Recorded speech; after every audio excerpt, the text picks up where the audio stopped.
Yes, y'all. It's been a while, but we're back this week. Um, Unfortunately, my fa-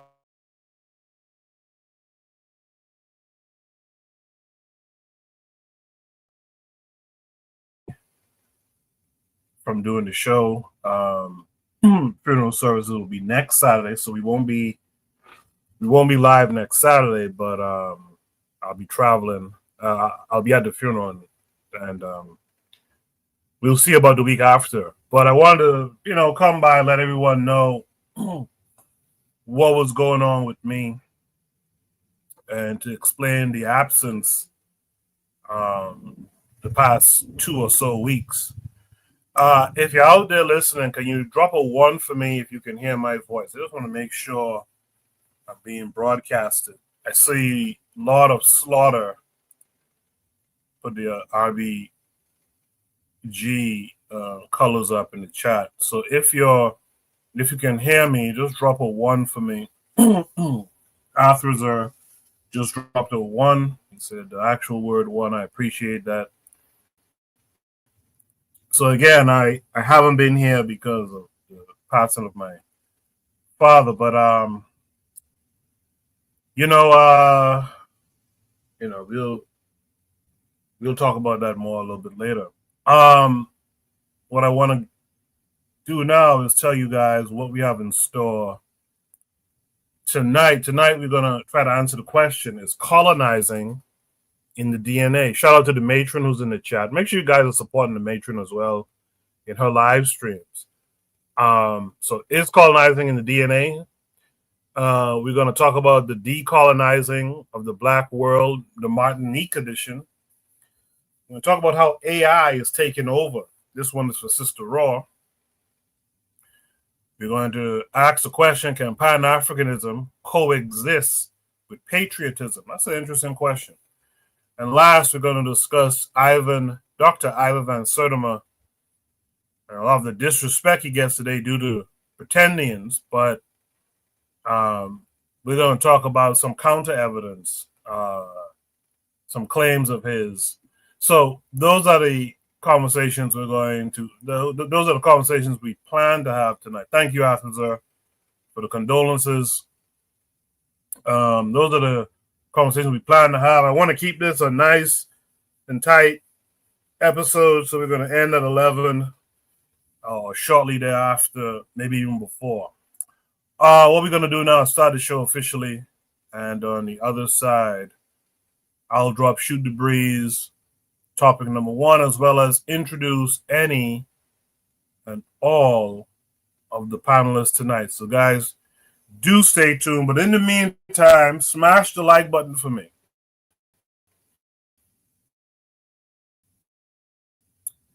Share the show.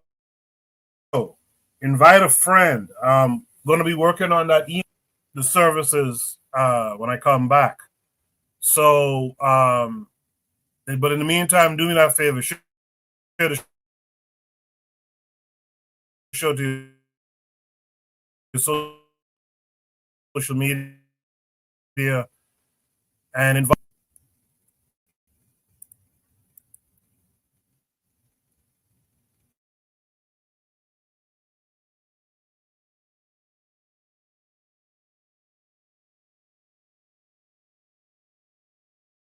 You are listening to the Bitter Medicine Podcast on KWAC Radio.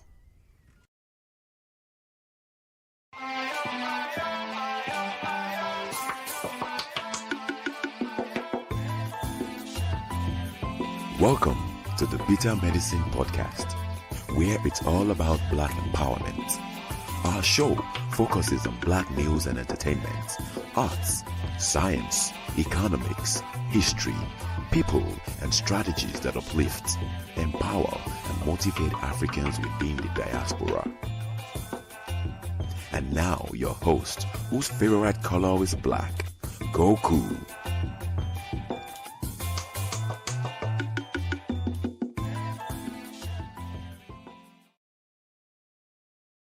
Welcome back to the Bitter Medicine Podcast. I am your host, Koku. Just want to remind you guys before we get the show rolling that this show is part of a podcast network called KWAZ Radio. There are other shows on the network you are invited to tune into. This is D Webb with the Harsh Reality Podcast, asking you to tune in where we tackle the news of the day that affects our community, only on KWAZ Radio. Peace, family. This is Oni, inviting you to listen to the Pro-Black Perspective, where black problems are addressed with black solutions. Greetings, fam. Tune in to The Learning Curve with me, the Revolutionary Matron on KWAZ Radio. You are listening to the Bitter Medicine Podcast on KWAZ Radio.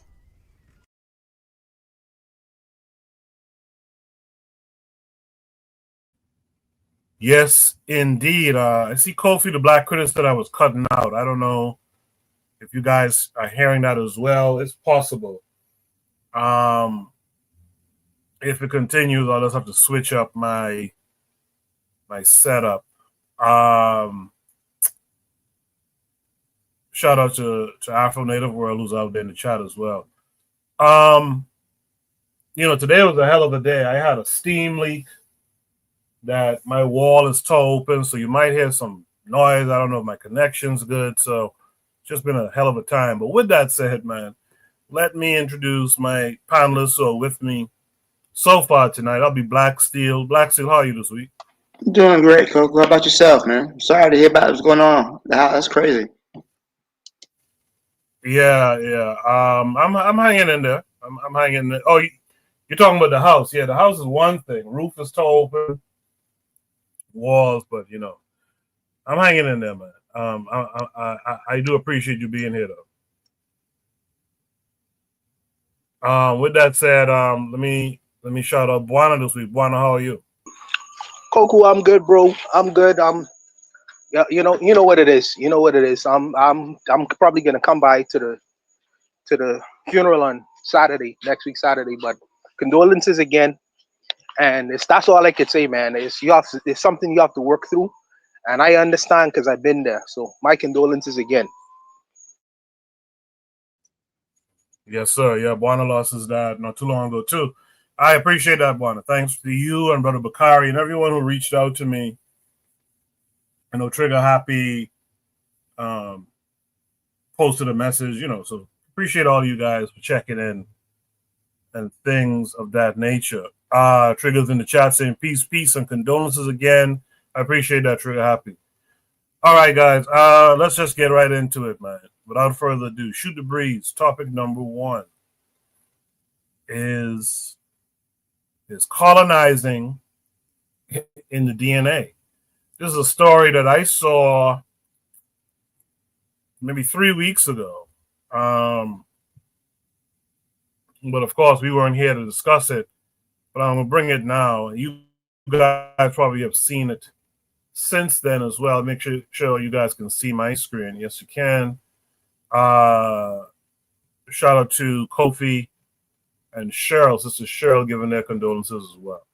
I appreciate that, guys. So, should we start with number 1?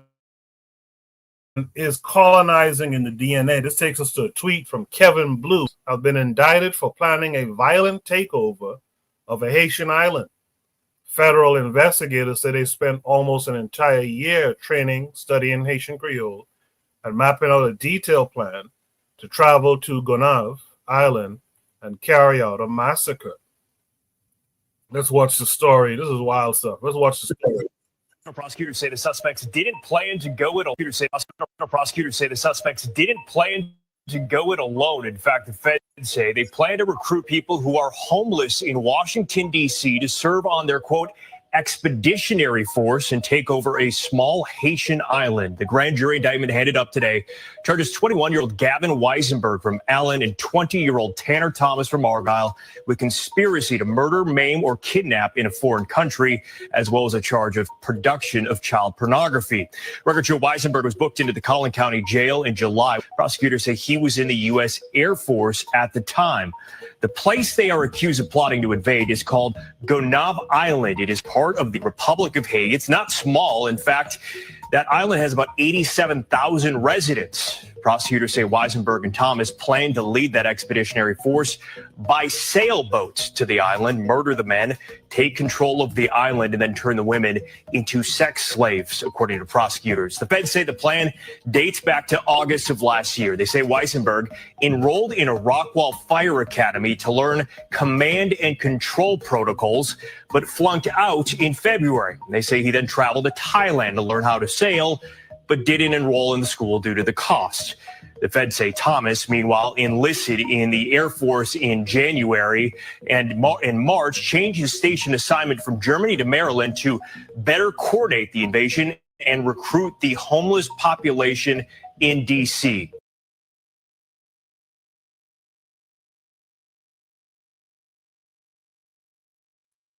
I stopped kind of abruptly. I didn't expect that. Let me see if there was more. I don't remember now. No problem. But someone here says, Malala says, but I thought black people were thugs and menaces to society. Big E says, really? How did they think this was going to work out for them? I know some Haitians, let me tell you, they need to be thanking the lucky stars that the cops got to them first. So prosecutors say the suspects didn't plan to go it alone. In fact, the feds say they annoying. So a couple of people kind of understand the Haitian people and know that wasn't going to work too well for them. So this is a very interesting story in 2025. Two white boys thought they could really go and invade this island, which I never heard of, by the way. I'm not familiar with that island, interestingly enough. That has 80,000 plus people on it, and they thought they was going to take it over. Black Seal, what are your thoughts on that story? Well, all I gotta say is white people gonna white people to the end of time, right? So this is kind of like a jokey thing. It was actually talked about in some, the racist online chat rooms that they have. This is just something that white people want, again, first of all, they probably looked at the island online. They really thought they could go to Haiti. But what got me the most is their plan to kill off all the men and use the women and children as sex slaves. And they got these two guys for child pornography. I wonder what the color of the children they were. These sick people planned to go to the island, not for resources, but to turn into their own personal harem, right? And that is some sick thinking. But overall, it's how can I say this, man? Let me ask you a question: is colonizing the DNA, right? I don't know if I believe that it's in their DNA, right? I would say, again, I think European culture, it produces this type of thing, and many of them long to go back to the days of, landing on some island with some savages and killing off all the men, and this is what they fantasize about. They want to return to that time. I don't know if I believe it's in their DNA, though. I don't know if it's something that they're born with. I believe the truth is centered in their culture, right? I think that because they've grown up in a culture that produces these type of psychopaths, right? That's more than what it is. I think, I personally do, There's, be convinced. I mean, I don't know. Is there show me the gene for that's the same thing people say about black people, right? That we're genetically predisposed to crime, right? I mean, you can't. I don't know. There's no proof that you can really show me. Oh, their DNA. You got some DNA. I'm not saying their behavior is right. I'm just saying that I don't think it's genetic. I think it's done by their culture. That's what I think more than anything. But the result is still the same. But no, it is psychopathic person who's doing this, but I just don't think that it would just replicate itself in the genes. I don't know. How could you find that? But anyways, it's just ridiculous that these two people really plan to do this. I'm pretty sure eventually they would have ended up dead or in a shallow grave somewhere at the island. But it's just a shame, really. But also too, many of the people they were recruiting were in the military, and the U.S. military is a hotbed for white nationalism, white racism. So that's all I got to say on that, Coco. Thank you. Interesting. Black Steel doesn't think it's in the DNA. I mean, Black Steel is correct. You can't find the gene for it, but not every trait is in a gene. That's one thing we got to understand. Which is why I think trigger happy means when he says it's more so epigenetic, meaning that it's which can mean that it's the environment playing on something in the genetics. So, but I think the idea of it being in the DNA is kind of tongue-in-cheek anyway. It definitely is in the culture. And it's in I would say it's in the every fiber of their being type thing. But let me hear what Buana has to say. Buana, what say you? No, I would say, I wouldn't say it's in the DNA. I would say it's in the programming. I would say it's in the programming. I would say it's in the Netflix films. I would say it's in the history books that they've been taught from a very early age. All the cartoons telling them they're conquerors. You know, they almighty. They're the Ubermen of history. Always the good guys. You know, and I think that's what is in. And once you fed off of that nonsense for a certain amount of time, it's going to produce a certain outcome. See, the act of what they did was audacious. It's an audacious act. I mean, it's far-fetched, but at least these guys they're big dreamers, just like their fathers and grandfathers and great-grandfathers who captured large.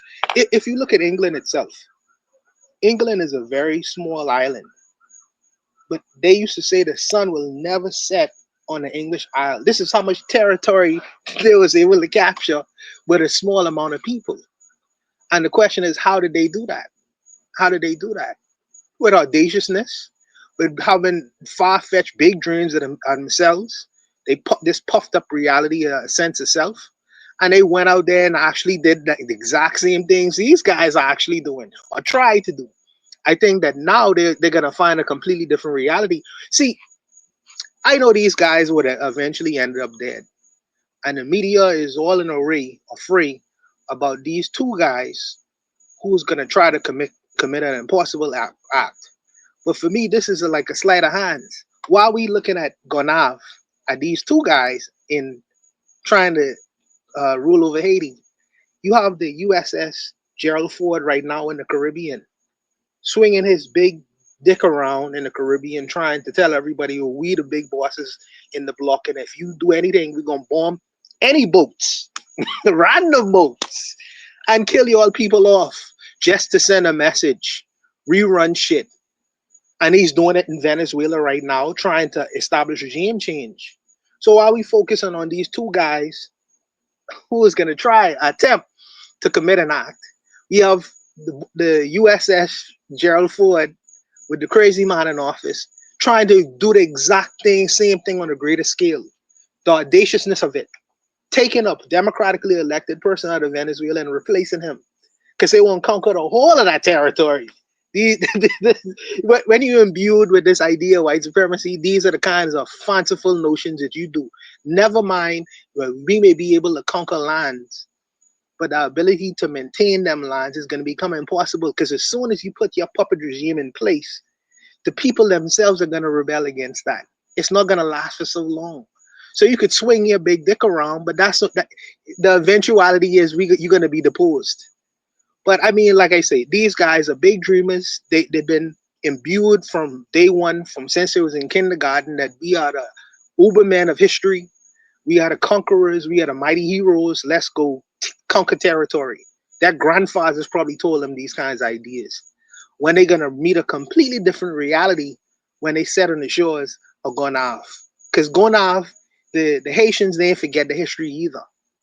So I say, you know, good luck. Good luck. I will ask this question. Well, I have a question I'll ask.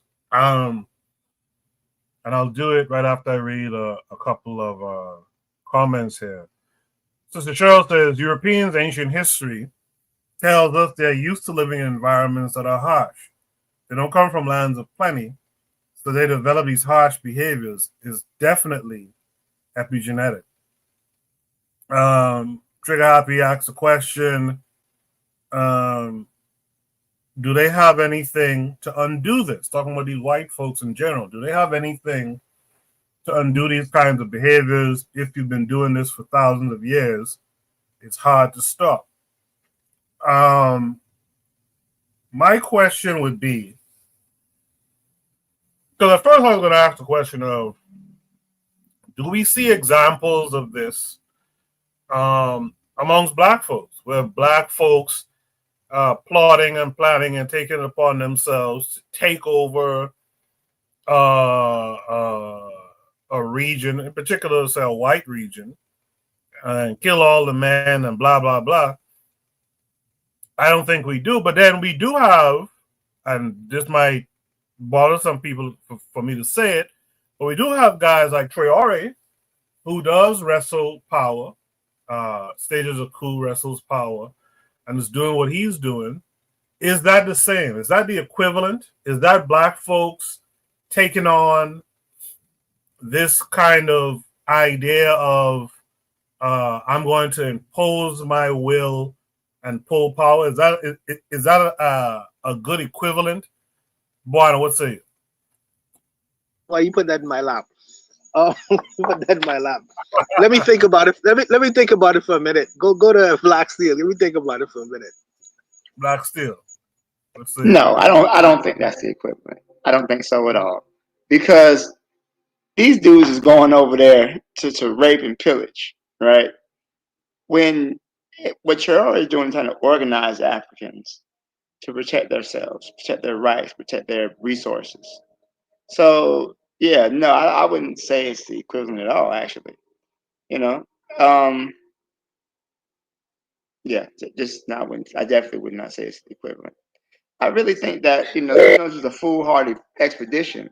It just really says something about, the mindset of the people who would do this. They're recruiting homeless people in Washington, D.C. to help them go on this expedition. This is really, truly a product of a depraved and sick culture. So, Black Steel, you're more of the thing that is just insanity that's being displayed here. It is savagery, but it is also insanity. Oh, it is insanity to a certain degree. It's insane, but also there's a method to the madness, right? And the idea is that their culture produces this type of attitude. To think that in 2025, and I get a lot of it too went on their lack of knowledge. They didn't know anything about Haiti. They didn't know anything about their islands or anything else like that. But in their mind, they thought, well, we can just roll up on this country. They're poor. All they do is kill each other. We could take this opportunity to do this. They came in with the knowledge that Africans are backwards, Asians are backwards, and they could just go on there and do that. So that's just my thoughts.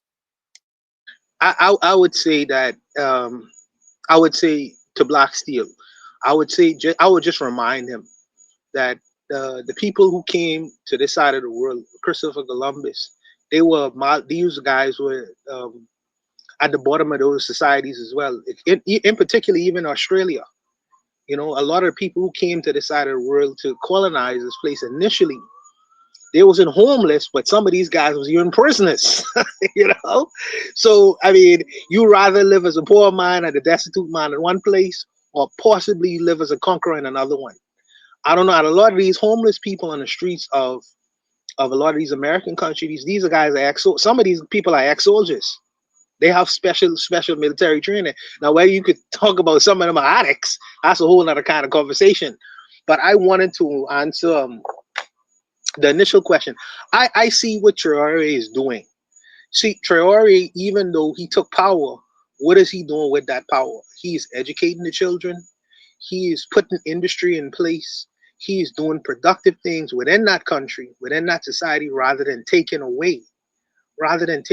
This guy, I don't see or have heard Traore trying to instigate raping off the women and exacting.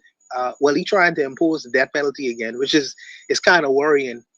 But I don't see him trying to do the same kinds of things what so-called conquerors have done historically. But what I would say that there is a black leader or some black leaders like Kagame. Kagame is trying to get some of the resources. I think in the Congo right now, he's doing a whole lot of intrusions into other people's country, lamenting kind of, indirect wars and imposing himself as Rwanda is into other people's country, trying to do what these guys have done, these European guys have done. So there's an argument for that. There's an argument, definitely, I think. But I'll leave it. Yeah, so I didn't mean to cast any aspersions on Traore and them. I just was trying to see if there is a parallel thinking that you would find from black folks who are saying to themselves, we got to go and take over some shit. We got to conquer. And I don't really see it. I don't really see, especially with other people. We don't really go and say, we're going to go take over England. You know what I mean? But these guys have this mindset. They have the mindset. Now, whether they can carry it out is different, but they have the mindset that we could kill off the men and molest the women and children. We'll do that. And I just don't see where black folks do that. And so it comes back to that notion of, well, is it in the DNA, so to speak, Any last Coco, I think that some of us have thought about it. There's not necessarily been a person to actively do it, but some of us have thought about it. Don't think 1 minute and believe that some of us have not thought about that. England is 60 million, and England has a whole lot of different kinds of things, but some of us have thought about it. In particular, I tell you, a lot of the Muslims, have thought about it. So I would say people have thought about it in black countries. They just have not done it as yet. They've not done it as yet, actively done it. That's a whole other thing. I don't know if we'll see that in the future going forward. Who knows? Yeah, interesting. Okay. I won't belabor the point, but I thought it was an interesting story when I saw it, and I wondered if we have any examples of black folks really trying to do this type of stuff. But I don't think we do. With that said, we could go to Shoot the Breeze topic number 2. Shoot the Breeze topic number 2 says, Decolonizing the Black World, Martinique edition. This comes with two. Hold on a second. There's one thing with StreamYard that's weird. It'll knock off your sound for some reason. So we should be back. You guys tell me if you don't hear it. But both attachments take us to Instagram. This is the first one. If you don't hear it, let me know so I can try to fix it. This is a missing for our Caribbean brothers and sisters. I want to thank you all for standing with us. What happened in Martinique this November is not just a victory. This is a proof that our determination cannot be criminalized. Out of 11 defendants, only 2 were found guilty, and even they received no sentence. This is a major win because some of us were facing jail time, and no one is threatened. Everybody was walked out of this trial free and standing tall. We must stand tall in our humanity. And this is what we do. We never hide on anything. We never denied. We never back down. We have always fully taken responsibility for our actions. And this is what precisely allowed us to win this case. We filmed our action in daylight. We posted them on social media and we claimed them openly because we do not act in the shadows. We act in the name of our ancestors. And they couldn't accuse us of vandalism because what we did was not a crime, it was a stand, diminished or dehumanized by any colonialist symbol. In our fight against colonialism, tearing down statues is just one step. The real enemy is invisible. This is a system designed to control, to silence, to exploit, to poison. Those systems do far more harm than any monument of stone, and we are determined to dismantle them as well. Thank you, everybody. And let's get to work.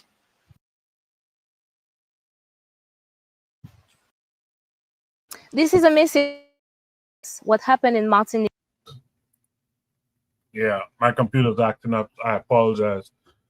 It's moving kind of slow. So this post, by the way, was from Know Your Caribbean, and it has a caption that says, "We will not apologize. This historic victory for Caribbean decolonization is a huge reason for us to celebrate and still know we have work to do. Thank you at Jay Asani and our entire activist family in Martinique. Often we do not recognize the work of the non-English speaking Caribbean, but I am here to tell you real affirmative action is happening right now. To see this work being done is a huge inspiration for the region. The 11 anti-colonial activists who pulled down 4 statues honoring European legacies of slavery and genocide did not commit a crime. It was a crime for the statues to be mounted in the first place.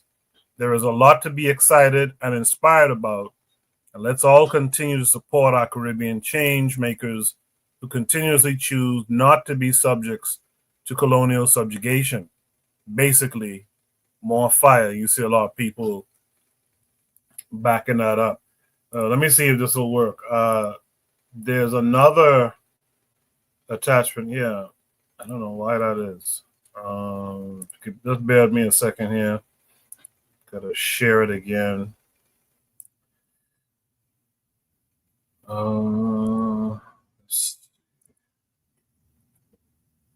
So this is, make sure you guys can see my screen. This is another attachment. I'll play it and then we'll discuss it all.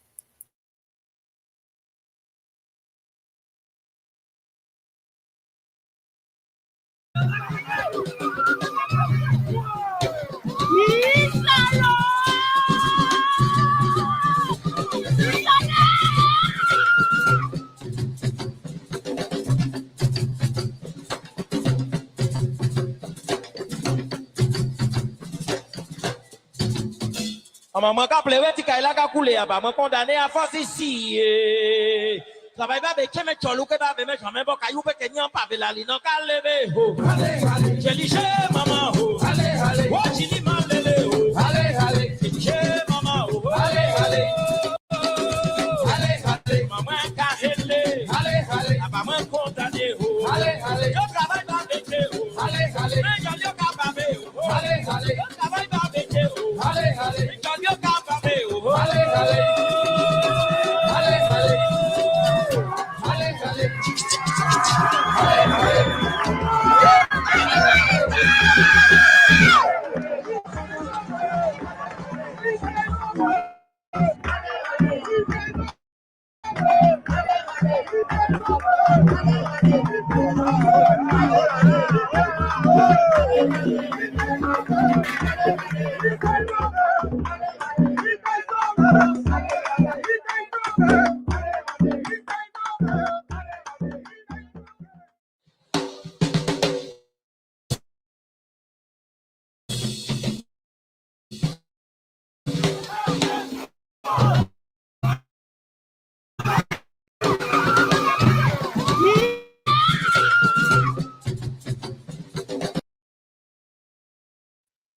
What's funny, this scene right here reminds me of a scene, Buana knows the scene. It reminds me of a scene that happened in the Bahamas a couple of years ago. I want to say during the pandemic, where a guy took an axe and chopped down Christopher Columbus' leg and the statue of Christopher Columbus' leg and all that. Shout out to Daily Afternoon with Pauline saying good evening. Good evening to you, my dear. Thanks for coming through. So yeah, should we read number 2? Decolonizing the Black World, Martinique edition. Something the sister said in the caption in the previous attachment that we looked at on Instagram.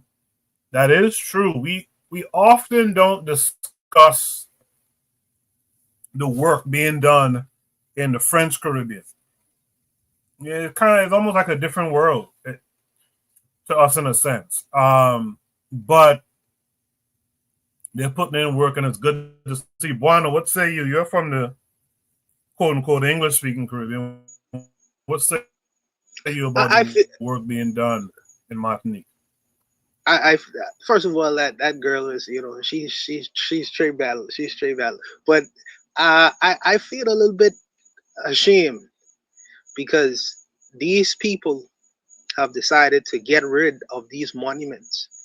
And really and truly, the act itself is symbolism for a reason, because young people who are gonna watch the kinds of things in the Francophone Islands in the Caribbean, they can say, they're gonna question why would they take these statues down, and then the question gonna present other kinds of questions, and it's gonna spark an interest in why these young people have decided to do these kinds of things.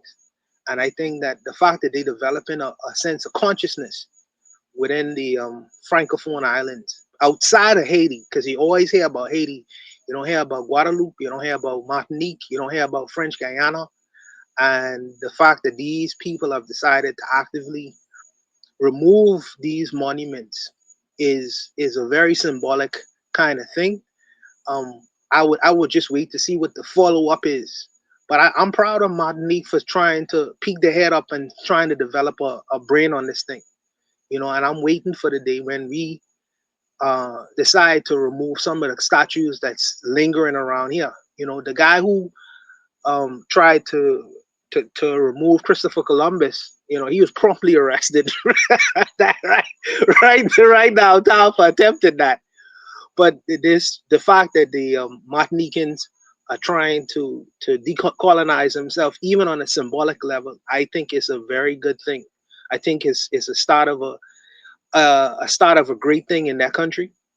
I think it started all over the Caribbean right now, to be honest with you. And I think that is the reason why the USS Gerald Ford is in the Caribbean waters right now. You think that when Mia Mottley goes before the world and starts raising pressing questions about the country to the north, the dominant country to the north, and what they are doing, that sends a signal to the rest of the world. You think that the fact that they having relationships, the Caribbean countries are starting to develop relationships outside of the northern country, outside of the country to the north of them, that is presenting the thing is that, well, the natives are being restless.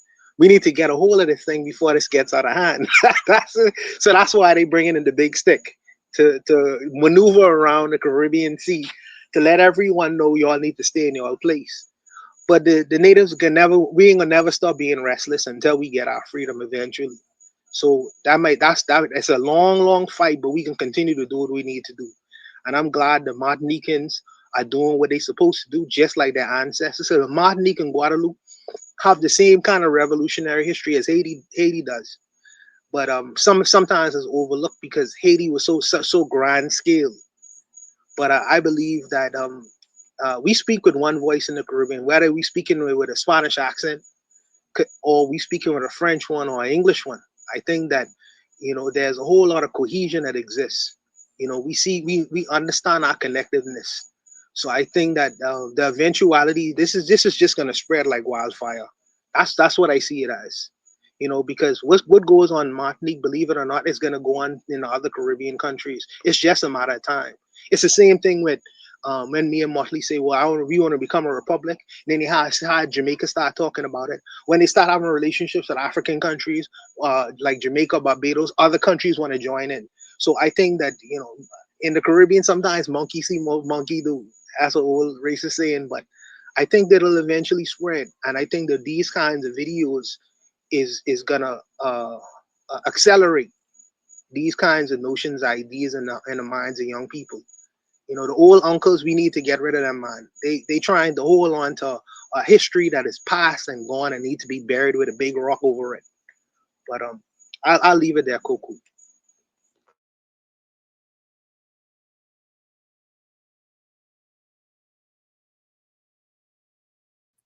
Yeah, I stopped sharing the screen because I don't know, my computer is being very glitchy right now. Hopefully you guys though they can hear me. Drop a one if you can still hear me clearly. Trigger Happy in the chat said it probably doesn't help that it's considered completely part of France too. So people skip over these countries. Absolutely. Afro Native World says I was listening to Soukous music, and in some songs they shouted all the French colonized Caribbean islands, aside from the former French colonies in West Bibiman or West Africa. There's an interesting dynamic there. With that said, Black Seal, what say you? Decolonizing the Black World, Martinique edition. I say tear down all those statues. I think that's a wonderful thing. And I realize it's symbolism, right? But symbolism has its place, right? And it's important that you can look for images of people who represent you. And the fact they tore down these slave masters and these people who colonized the island and introduced slavery, that's a good thing, right? And we see how, you know, here in the States, when people were taking down those statues and getting upset, how important that was to the establishment to have these heroes. So I think it's definitely a positive step in the right direction to get rid of all of them. And I actually hope the idea spreads even more. You remember? Yeah, I think when you're right, Black Seal. Go ahead, Juana. I didn't mean to cut you off, Koku.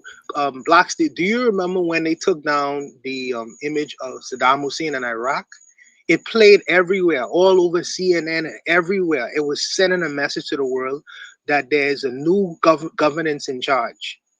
And everyone saw it, the whole world. They made sure of it. They played it over and over and over again. And I think that, like you say, symbolism has its place. So one good turn deserves another. I remember they was taking down statues in the United States. Now they putting them back up. now Trump trying to put them back up.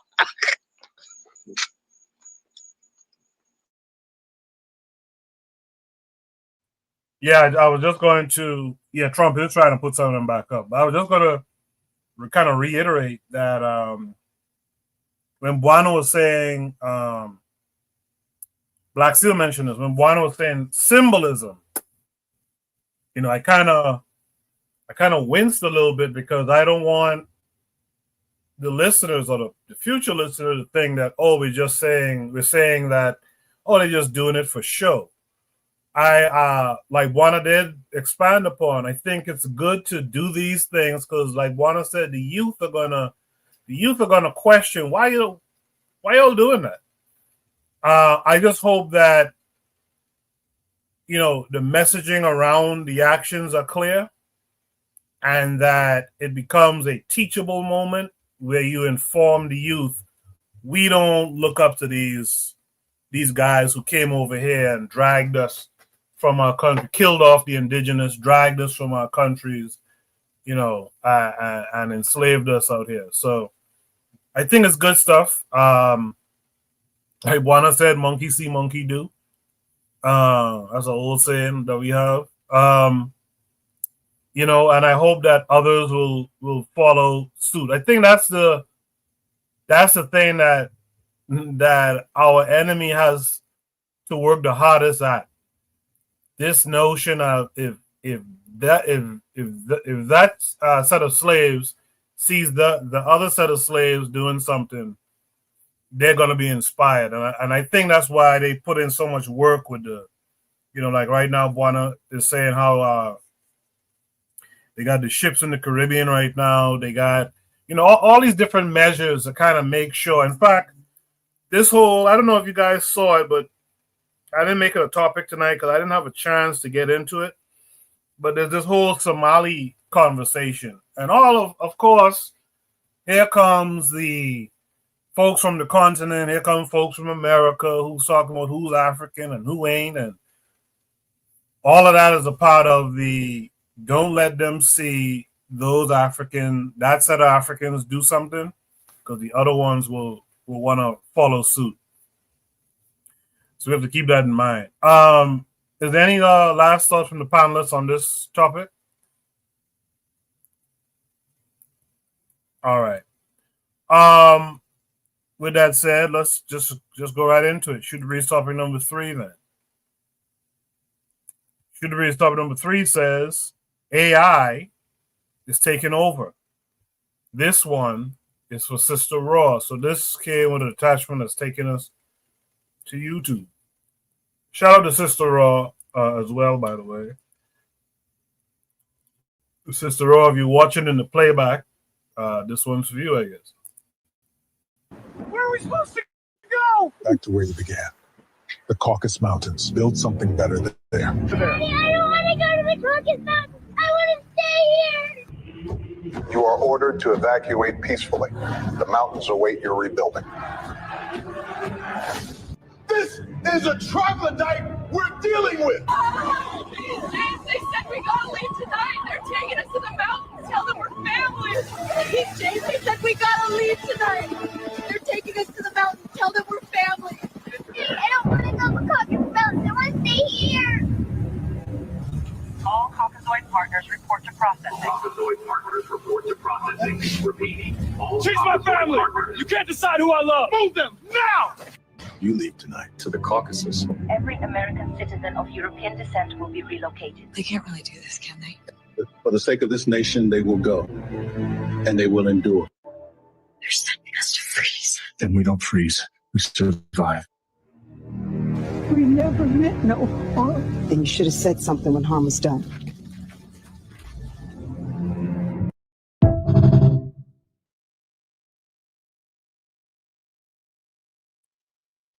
That movie could win an Academy Award today for me.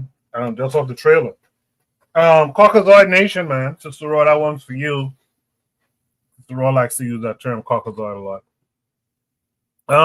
I see Trigger Happy in the chat. That's why I see Kofi laughing his ass off in the chat.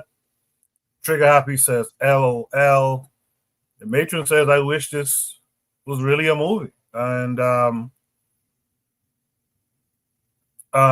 Sister Cheryl puts up the fire emojis and the laughing emoji. That's funny. You know what? I want to play that again. I want to see it one more time. Let me just allow me to play this one more time just to see something real quick. Where are we supposed to go? Back to where you began.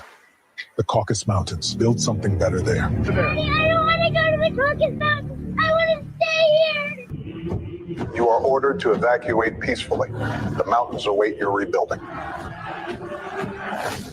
This is a troglodyte we're dealing with. They said we gotta leave tonight. They're taking us to the mountains. Tell them we're family. James, they said we gotta leave tonight. They're taking us to the mountains. Tell them we're family. I don't want to go to Caucasus Mountains. I want to stay here. All Caucasoid partners report to processing. Caucasoid partners report to processing. Repeating. She's my family. You can't decide who I love. Move them now. You leave tonight to the Caucasus. Every American citizen of European descent will be relocated. They can't really do this, can they? For the sake of this nation, they will go, and they will endure. They're sending us to freeze. Then we don't freeze. We survive. We never meant no harm. Then you should have said something when harm was done.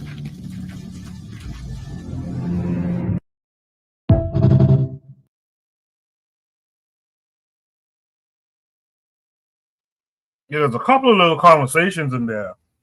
You see the chat is enjoying that one.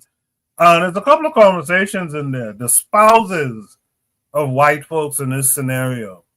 What will they do, and what will become of them? So we could have the conversation of, as this is a AI conversation as well. It's a movie trailer conversation as well. But we can also talk about what would it look like in real life were this to happen? Let me start with Juan on this one. Juan, what say you? What I have to say about this is the power of the mind and the power of imagination. Okay, and the reason why I say that is before you see people on the streets of the United States right now showing up in black masks and all that stuff like that, people dream these kinds of ideas up way before Trump was elected. Way before Trump did it. And some people say, well, this is a fantasy. It'll never happen. It could never happen. But somebody had the idea. And he was able to get next to the person who was able to manifest that idea. Everything that we see and experience starts from the imagination, starts from the mind. There's a famous book by a white supremacist called The Turner Diaries. And don't you know, many white supremacists have read that book and manifest some of the ideas in that book. In particular, this guy named Timothy McVeigh. All these ideas start in the mind. And then in the future, people have the ability to manifest these ideas. Now, I'm not saying that these things are going to exist in America, but who would have thought America in 1990 would look like America in 2025? How it look? People literally getting pulled off of the street and getting sent back. What's happening in this video is almost in reverse of what's actually happening right now on the streets. Now, true, it's a dream, but a dream could come true.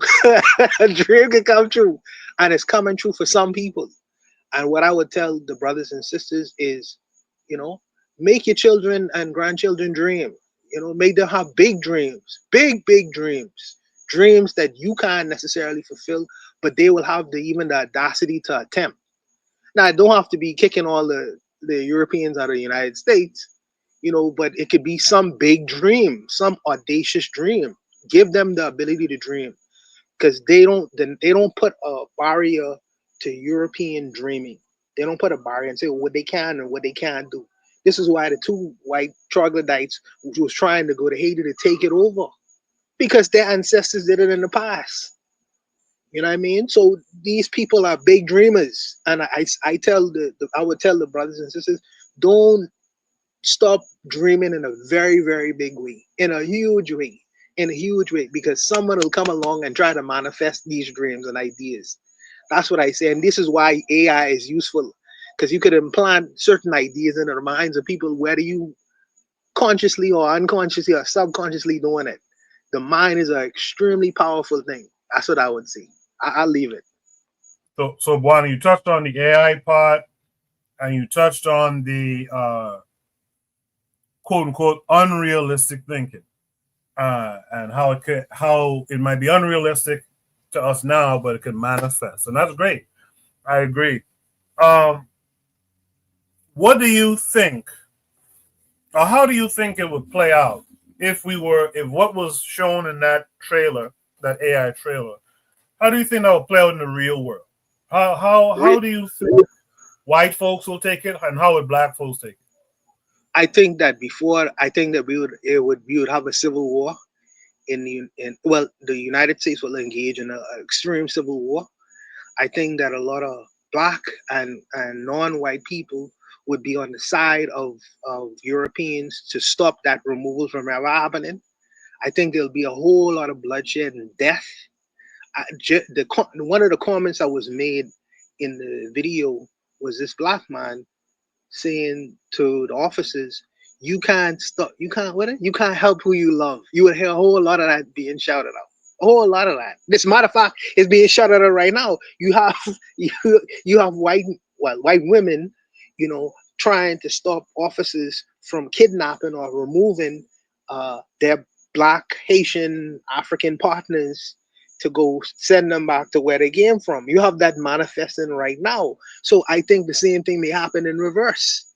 It absolutely would. It absolutely would. And I think before that happened, though, it'll be a whole lot of death. No one right now is more armed. America right now has more arms into the hands of private citizens than there are people. So if you start forcefully removing people off of the streets of the United States, it's only a matter of time when people can take matters into their own hands. And then ICE will really have something to deal with on their hands. It's just a matter of time. It's just a matter of time. So I think that before that happened, you will see a whole lot of bloodshed and death. And I don't wish that on no one. I really don't. I don't wish that on anyone. I would say you'd have to assume that for the events of the trailer to be real, yeah, that war already happened. People died, but let's say black folks won. So I'm going to throw this one to Black Steel. If this were true, do you think black folks have the fortitude to expel whites back to the Caucasus Mountains? What say you, Black Steel? No, no, I don't think so. Most black people do not see white people as a threat, right? So no, I don't think they would have the will to do something like this. In fact, the black people probably defend the white people harder than if the case, of course, and vice versa. It would be like a reverse Underground Railroad. They'd be hiding white people in their cellars. They'd be trying to sneak them into Canada. Stuff. So no, I don't see that type of behavior is not in us. Even now, you got black people squaring up with ICE agents in the United States. Black people usually tend to lean towards the side of justice, and they would probably defend their white neighbors with their lives, I'm afraid. There are some like myself who probably would sit back and see what's on TV, but I don't think the majority of the black community would be willing to do something like this. I think they would probably try to hide or protect their white neighbors or their white friends or their white relatives. That's just my thoughts on it. I don't believe that yeah, go ahead. Black Steel, I would like to ask you a question. Do you think the reason for that is black people can't imagine a world that they could exist without a white or European presence, or even, I would dare say, dominance, people in control? Do you think that would be one of the reasons for them not fighting back and not wanting that to happen? Or do you think it's just a matter of fairness and justice? I think it's a matter that black people especially are colonized, right? And when you're colonized, you see yourself as the enemy. So that's my thoughts. I believe that the colonization has to be from.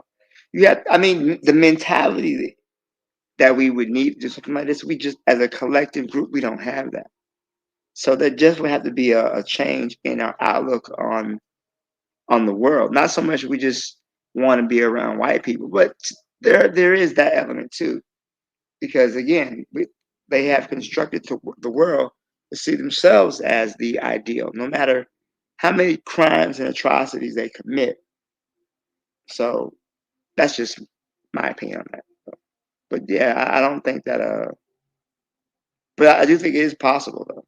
But it's just a matter of will, not skill, if you ask me. So, Black Steel, I'm going to come back to you to speak on the whole AI of it. But before that, though, I want to ask you guys a question. the Britons. The Britons were enslaved by the Romans, right? Yes. Do you think the Britons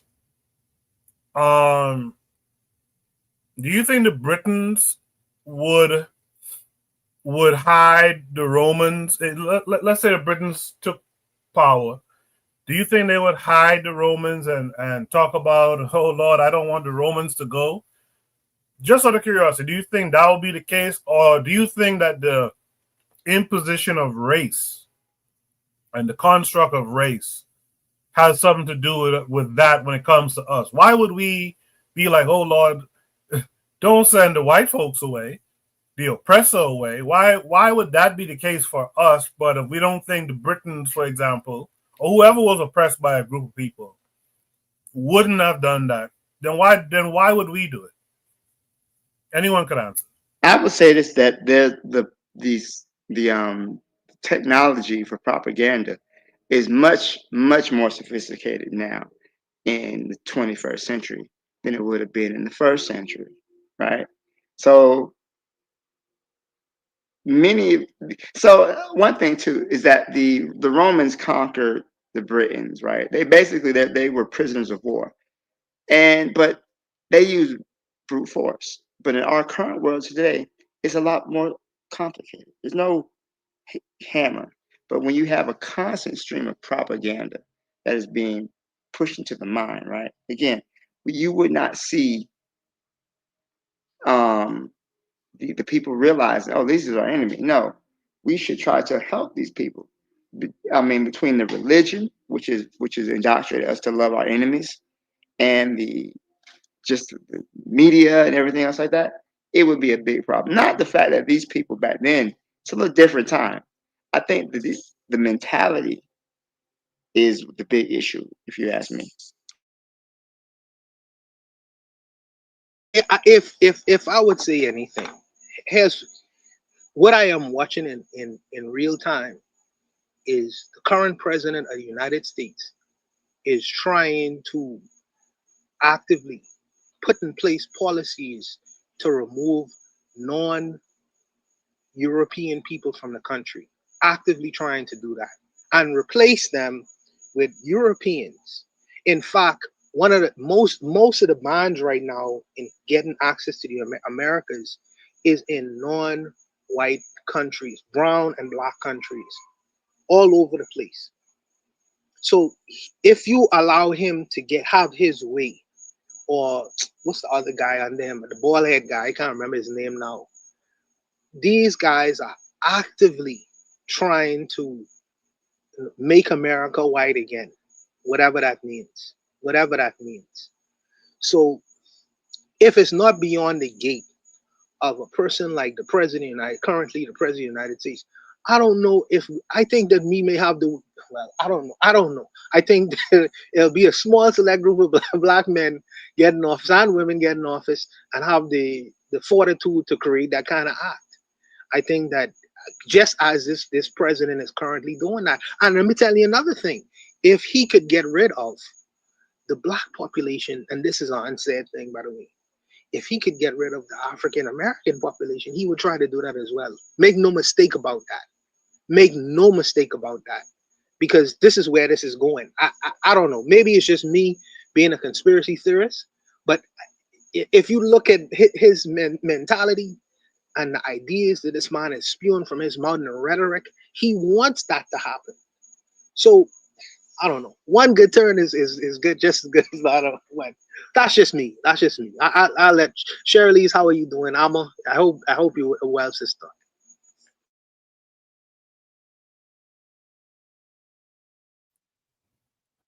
So but before we go to Sister Cheryl,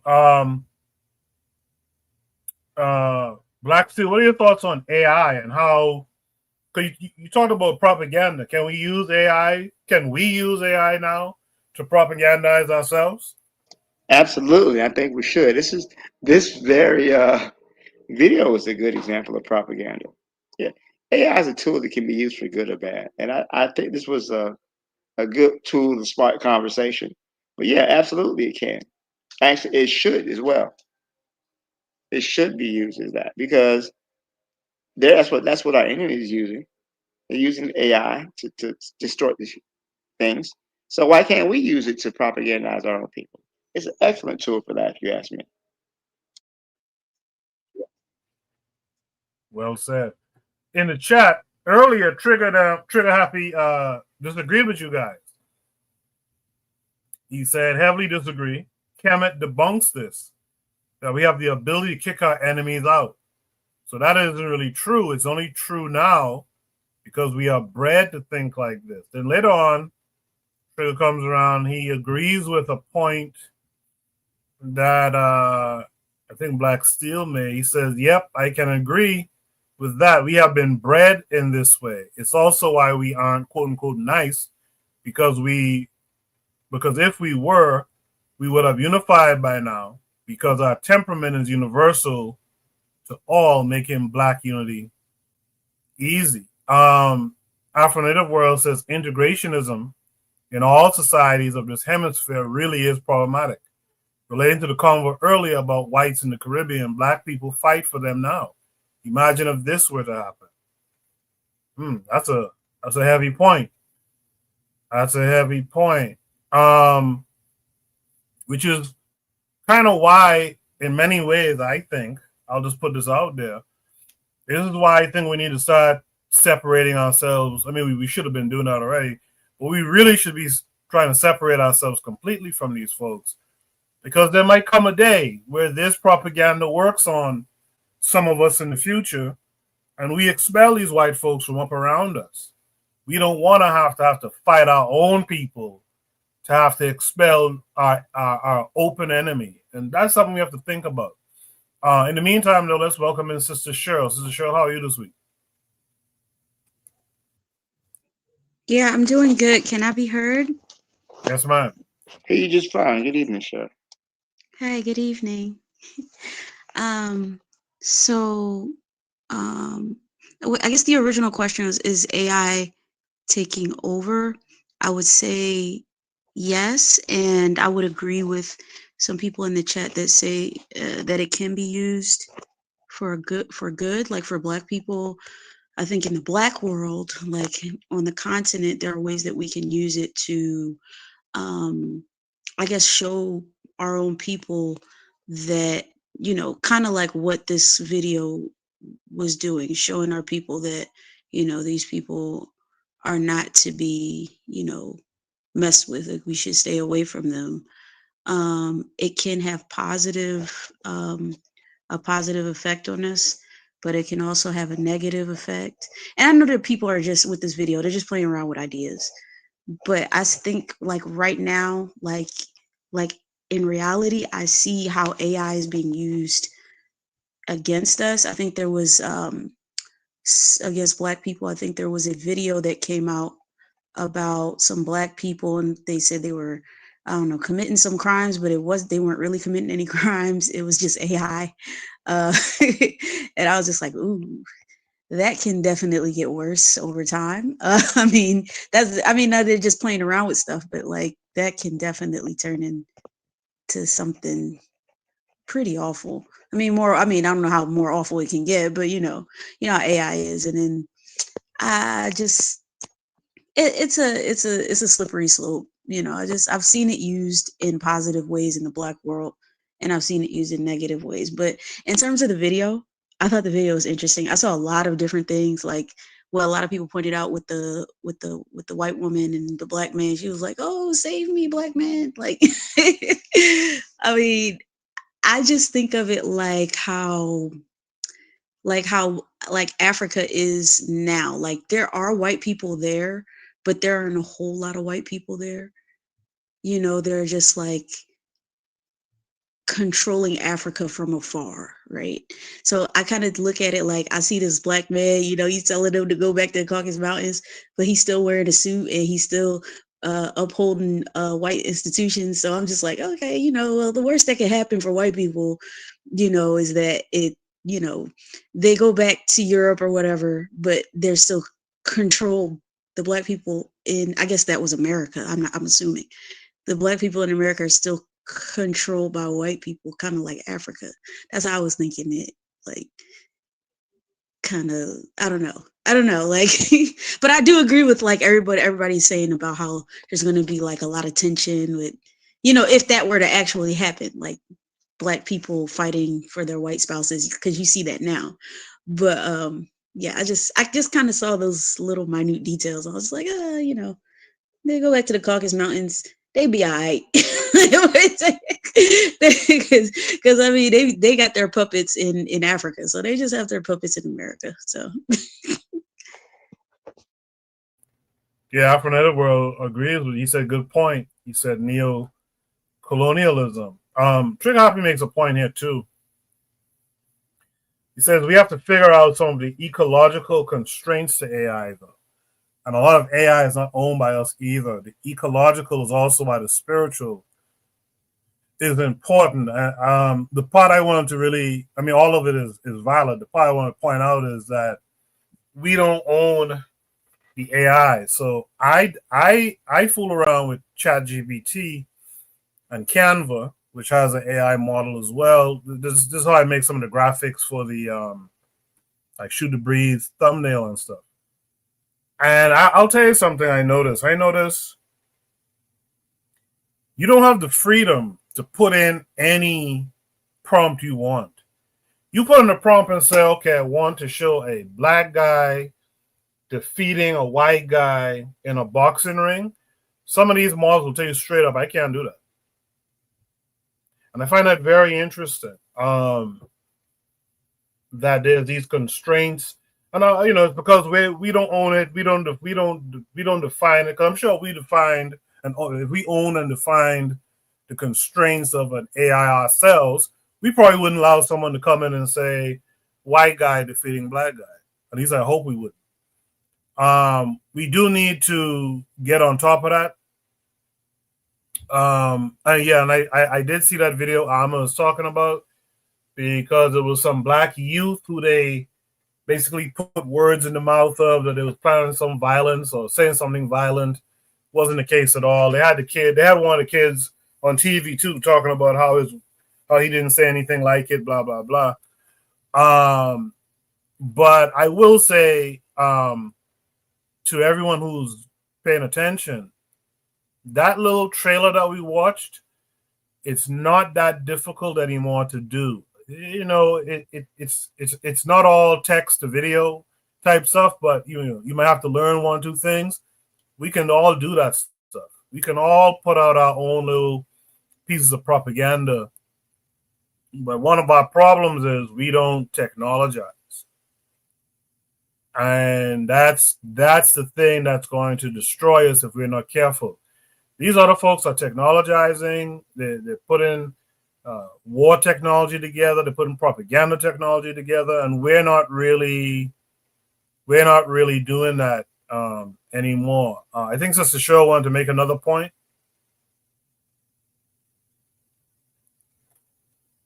Maybe not. Yeah. Cool. Oh, sorry. Go ahead, Amma. Go ahead. So there was so remember when I think there was an issue with like the SNAP benefits when Trump was taking away SNAP benefits from people, or he was changing the rules, changing some policies around SNAP. And so there were a lot of videos, AI videos going on Instagram about Black women complaining about SNAP, their SNAP benefits being reduced. And it comes to find out all of those videos were fake. And they were just like these belligerent videos of Black women in bonnets and sloppy and fat and everything. And they were just kind of, doing the mammy thing. And I was just like, there's no way this is real. And it was like, you couldn't tell though, like it was that good. Like you could not tell it was fake. And you would just assume that it's real because you do get people who get on social media and do stuff like that. But it was too much and it was too extra. It was just like something off about it. And that's the only way I could tell. But a normal person would not be able to tell that it was fake. And so I think it's in many, many ways, it's more detrimental to us than helpful. I mean, I guess while we can use it for what benefits us, but I don't think it's something that we should be totally reliant on. Me personally, I love AI. I can't get enough of it. Coco, I would say check out DeepSeek instead of ChatGPT. Maybe DeepSeek don't have the same kind of constraints that ChatGPT has, because the servers are they Chinese servers. So the constraints that's in the United States, you may find that you may be able to be more versatile by using DeepSeek. That's the one I use, and the way I use it is, all right. For instance, if I have any kind of political or historic questions, I put into ChatGPT the different people of history, Black people history, Garvey, Gaston, a bunch of different people, Nkrumah or whatever. I have a series 6.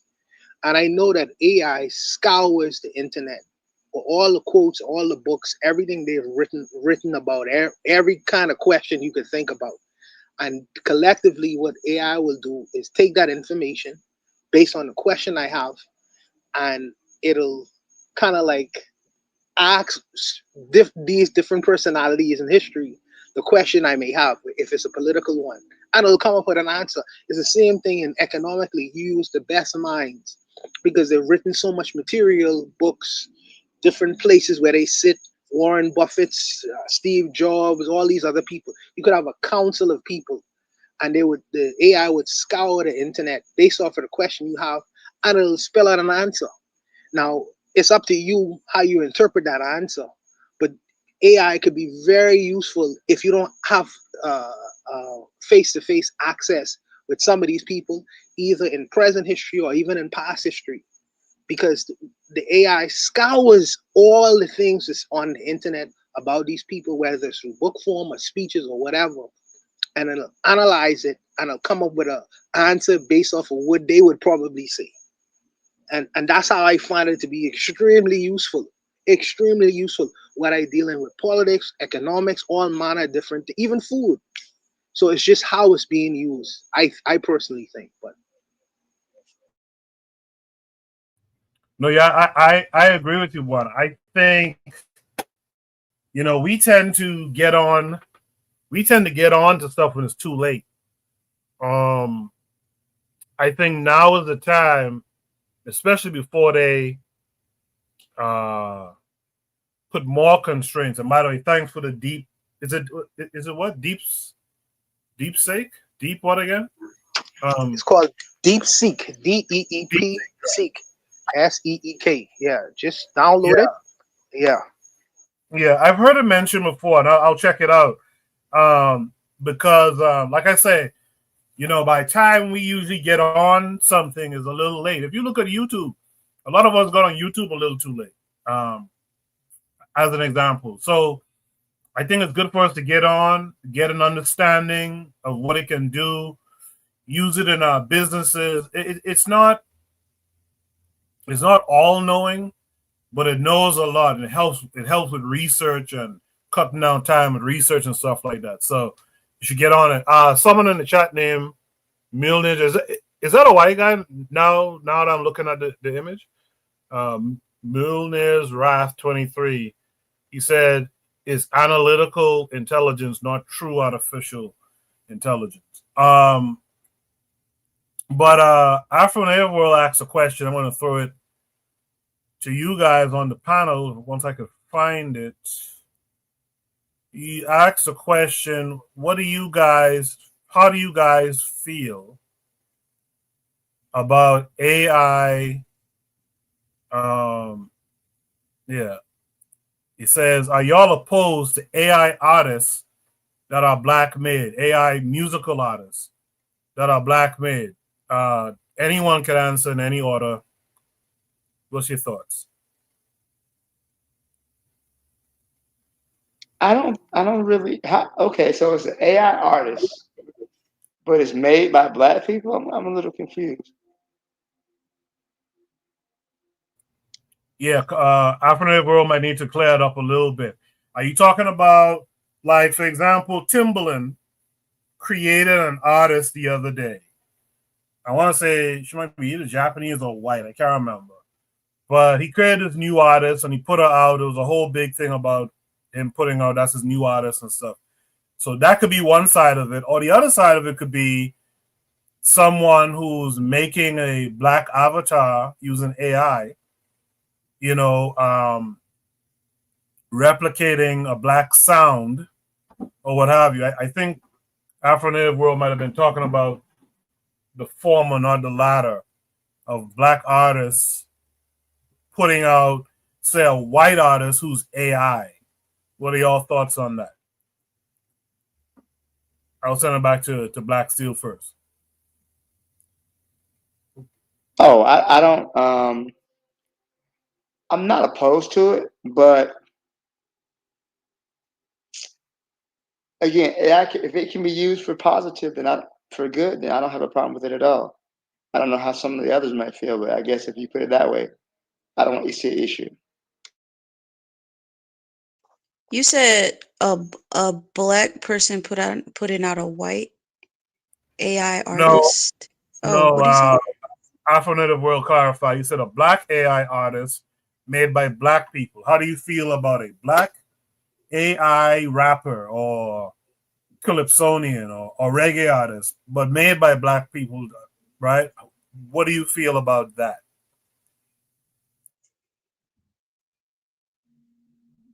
No, AI don't have no soul, brother. AI don't have no soul. It depends on what it's being used for. Like, I think they're doing this on a BB to me as well.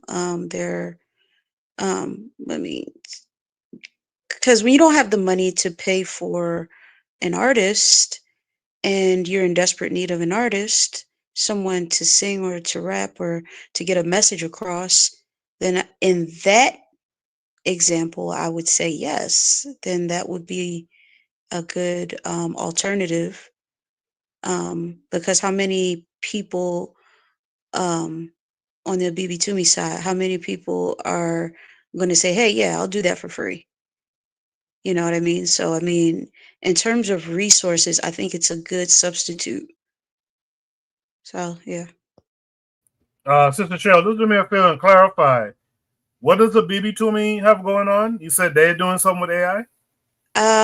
Yeah, like, I think there's like music being put out, and I'm not sure if they've done it already, but, because my husband is also on a BB Toomey, so we're just talking to some people about them putting out AI artists, or they've been trying to look for people, like actual black people, but to sing and to rap or whatever. But I think they're considering that the AI thing, and I think in that instance that then there's nothing wrong with that.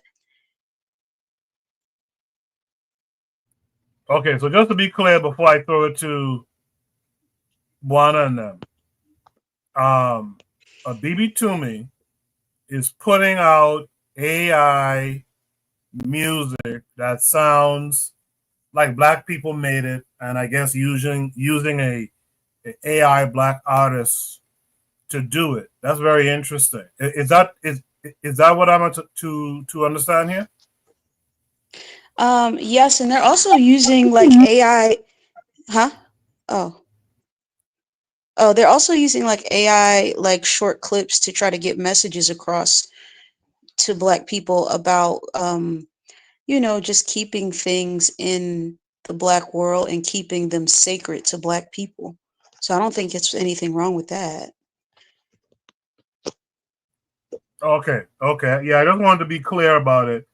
Buana said something earlier. I think Afro-Native World is saying here that we have to get Buana to hear it. It sounds real good. I know that you could listen to some AI stuff where they'll say, well, okay, I guess the prompt is like 50 Cent in the club, but 1950s crooner style or something like that, and some of that stuff sounds actually pretty good. So maybe that's what's going on here. Buana, what say you to it? No, I think I have heard some of the things of what you're talking about, Kuku. And I think that what is going to be lost in that is the natural human voice. I think I agree. Me and Trigger Happy kind of agree with this element. I think that even though the music is good, it has no soul. There's always going to be something that's missing. You cannot mimic a BB King. You could get the sound similar, but something is going to be lost in translation. And I think it's going to be the human element, the little nuances, the little small things that the human being is actually do, which is going to be replaced by the artificial whatever. I think that is going to be lost. There are some small things that a Bob Marley used to do, or a Burning Spear, or a Michael Jackson. These small little nuances that is given off in with not only with the human voice, but his movement, a lot of articulations, how he presented himself, is gonna be lost in the technology. And I think that I would, and I dare say soul. And I don't discuss these kinds of things too much, but Trigger Happy on this particular point, I agree with him completely. There's something that's gonna be lost in doing that. And I wouldn't want to do that. I would want to keep it natural. I would want to keep the actual human voice and give these a lot of these buskers, these artists on the street playing the guitar, trying to get on, give them an opportunity. They won't be able to make some money too. Give them an opportunity, But I would not want to replace the natural human voice with something that's robotic or electronic. I don't agree with that. I'm sorry. So I have a question. Is it kind of like, I think we had this as a topic of discussion in the last stream. Is it kind of like, because I do agree with what you're saying too, but is it like how there's this sister that wants to have a robot braid black people's hair? Is it kind of like that? Like how close. You lose the connection? That's close. You know what? Okay. You know what, Amma? You know what, Amma? If you are absolutely right. You are absolutely right. And the fact that you pointed that out and made that correct connection, because when I actually presented that video, I didn't think about that. There's something with what Shaniqua does when she's rolling her hair, the black women's hair in a beauty salon that a robot cannot do. In terms of conversation, in terms of how she may slide the hair back, in terms of girls, these things, these little small nuances and elements that is bring a human connection where we have a relationship with one another is going to be lost by just using the robot. So you are right. I believe that you are right. And the fact that you did make that connection, I see it now. I didn't see it then when I actually presented that prompt, but there's something going to be lost. There's something going to be lost, and it's that human element, and you don't want to never give that up. So I agree with you in how you reference that. I really do. Okay, I got it. Yeah, that was a great pull there, Amma. Great pull. I'm gonna check out. I tried to look it up on YouTube to see if they have put it on YouTube. Maybe it's just on the BB Toomey right now, but I couldn't find Make Kemet Black again. Before I give this last point, Black Steel, did you want to add anything here? I think everybody's kind of touched on everything as far as AI, but no, I'm good. I'm just cautious about it, but I'm cautiously optimistic about it. But no, I didn't have anything else to add. Okay, thanks for that, Black Steel. Yeah, I'm gonna look up the artist. So the artist, I don't know how to pronounce the name. If you're looking at the stream, you'll see it up there on the screen.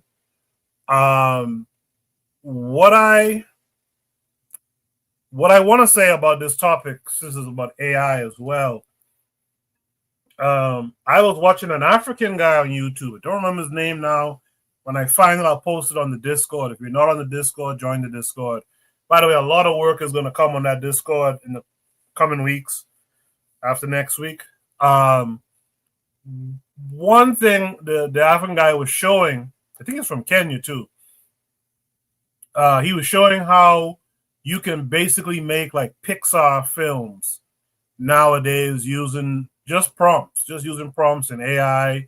You may have to use one or two other tools to go from text to video, but he was doing it. I'm like, wow, that's amazing. And so, like a BB Toomey, I like where a BB Toomey and them have their head at.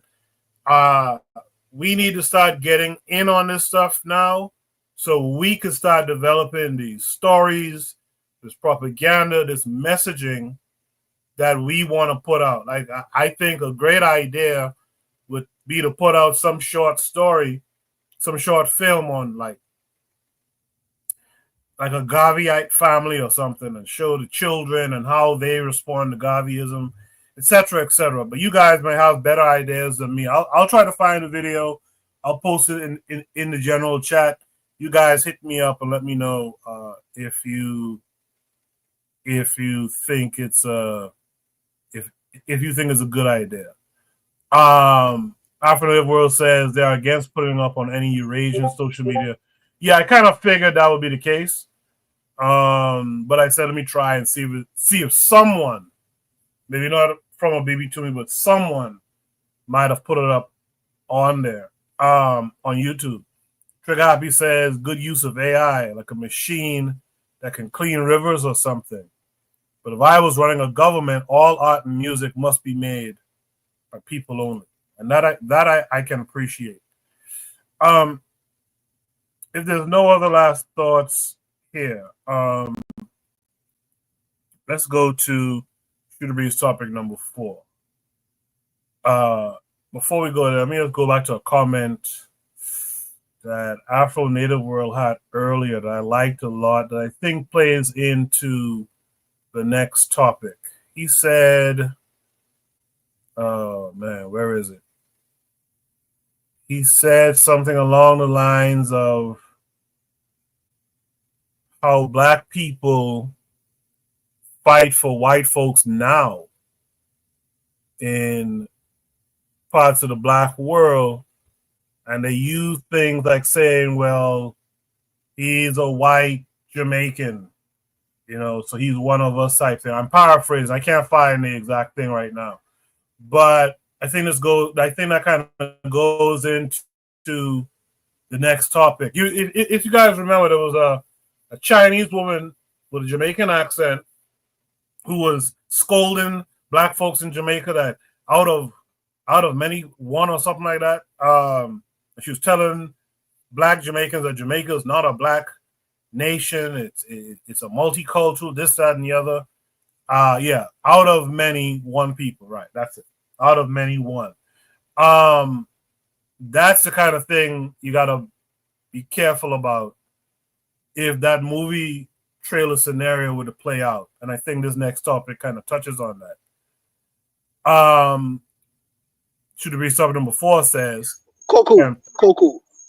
Yes, sir. Before you go to the next prompt, Muda Baruka made a song out of that same idea, out of many, one people. He said, but there was only one person who was cutting the sugar cane. There's only one person who was in the sun and rain. He said there's only one person who was. I can't remember the name of the song, but he had a response to this idea of out of many, one people, because he understands what the idea is. Because only one person who was doing the majority of the work in Jamaica for a very long time, dominantly in the fields in Jamaica, and creating what they say. There was the foundation of what Jamaica is right now. But you have all these new people saying, well, we had a stake in Jamaica as well. Yeah, I understand that. We respect that. But the reality is, you can't just come have a blanket and say, well, we can dismiss you and discard all the work you do before you get to this point. And I think that is a relevant argument in some circles. So, well said. Yeah, well said, Juana. And that's what Afro was getting at. There'll be black folks who will be defending that Asian woman in Jamaica. And as a matter of fact, under that Asian woman's video, I think we discussed it on Shoot the Breeze. A lot of black Jamaicans were agreeing with her. A lot were agreeing with her. And that's a part of the problem you're going to have. You're going to have those black folks who are going to say, nah, man, this guy here, Fred is a white guy, but he's a Bahamian man. And that's the kind of problem you're going to have. So let's go to Shoot the Breeze topic number 4. Can Pan-Africanism coexist patriotism. This is an interesting topic, I think. Let's go. It's a short video. Let me share my screen with you guys. All right, you guys should be able to see my screen. Make sure. Yep. We'll watch this short. I might play it twice, depending on how long it is, how long the video is, and then we'll discuss. Individual to be both a true patriot of their African country and a true Pan-Africanist. But wait, I mean, considering everything we now know about Africa's history, the destruction of ancient civilization, the distortion of pre-colonial identities, and the long and brutal legacy of colonialism. What about the fact that Africa was partitioned with no regard for historical realities, cultural differences, and the relationship between different communities? You see, entire groups of people were forced into artificial borders, project called countries drawn by European elites with pencils and rulers in Berlin, Germany between 1884 to 1885. And when they were done dividing Africa without Africans' consent, each European empire claimed its piece as their property. So I ask, is it truly possible for an African individual to pledge loyalty to a nation state that exists within the confines of artificial borders drawn by European elites to separate the individual from the community and still be a Pan-African? Look, we are not fighting here. I'm just asking to understand patriotism within the African context and outside of Pan-Africanism. Help me. Wait, Ninini? Is it truly possible for an African individual to be both a true patriot of their African country and a true Pan-Africanist? But wait, I mean, considering everything we now know about Africa's history, the destruction of ancient civilization, the distortion of pre-colonial identities, and the long and brutal legacy of colonialism. What about the fact that Africa was partitioned with no regard for historical realities, cultural differences, and the relationship between different communities? You see, entire groups of people were forced into artificial borders, project called countries drawn by European elites with pencils and rulers in Berlin, Germany between 1884 to 1885. And when they were done dividing Africa without Africans' consent, each European empire claimed its piece as their property. So I ask, is it truly possible for an African individual to pledge loyalty to a nation state that exists within the confines of artificial borders drawn by European elites to separate the individual from the community and still be a Pan-African? Look, we are not fighting here. I'm just asking to understand patriotism within the African context and outside of Pan-Africanism.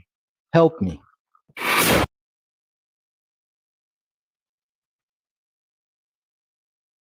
Yeah, so that out of many one thing, and I'm not picking on Jamaica at all, by the way. I'm just using that as an example, right? If they have that mentality out of many one, will they really, as a group, aspire to Pan-Africanism? Or will they say, nah, man, this brother over here, he's Jamaican like me too, etc. Same could be said about like Nigeria, for example. What are your thoughts? I'm gonna start with Sister Cheryl on this one. Sister Cheryl, what are your thoughts here? Oh, thank God. Okay. Okay, so I assume when we're saying patriotism, you're meaning American patriotism. Because when someone hears the word patriotism, that's the first thing. Well, that's the first thing that comes to my mind, because that's what the flag represents, right? That's patriotism. Now, we know what Pan-Africanism is, I assume, in the chat, and we know what we're talking about when we say patriotism.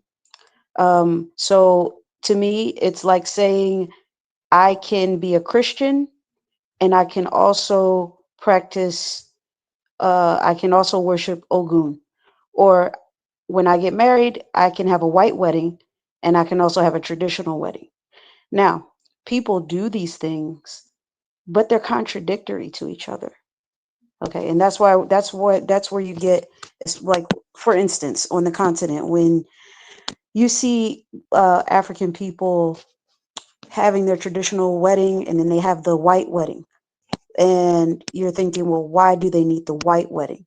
Oh, because I'm Christian and I worship it. But if you have your traditional, if you have your traditions, then why do you need Christianity? And that's where the contradictions come into play, and people try to remix something to be something that it's not. And I'm talking about patriotism. And we do that when we have an attachment to a particular culture or a particular religion to make it fit into Pan-Africanism. But it doesn't matter how much we try to make it fit, it doesn't fit, because that's what's happening with Jamaica. It's happening in America. We're trying to say out of many one people, while at the same time the Chinese and the Indians and the Europeans are buying up all the coastal properties, and they're taking all the money from the local Jamaican black businesses and black people who are trying to survive in the inner city's core. So if you go to Montego Bay, you can see this. As soon as you get to the island, first thing you see is hotels and little shops owned by Indians and Chinese, and your hotels owned by Europeans. That's the first thing you see. It's not until you get 2 miles into the city core that you see the black businesses trying to scrape a living off of, whatever people are left after they done gone to the little shops on the coastline. So, it speaks for itself. You cannot have both existing at the same time. If you do have both existing, one is going to be suffering while the other is thriving.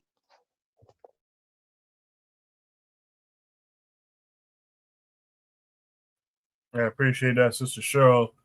Lord of Slaughter in the chat says, not outside of a black nation. He or she says, Pan-Africanism is for black nations. But again, I have to go back to that point. If a Chinese person in one of these nations says, listen, I got my mother's passport that's from this nation, I got my granny passport that's from this nation, and great granny, I'm of this nation. But if we're going to say that this nation is a black nation, for example, where I'm from is considered a black nation.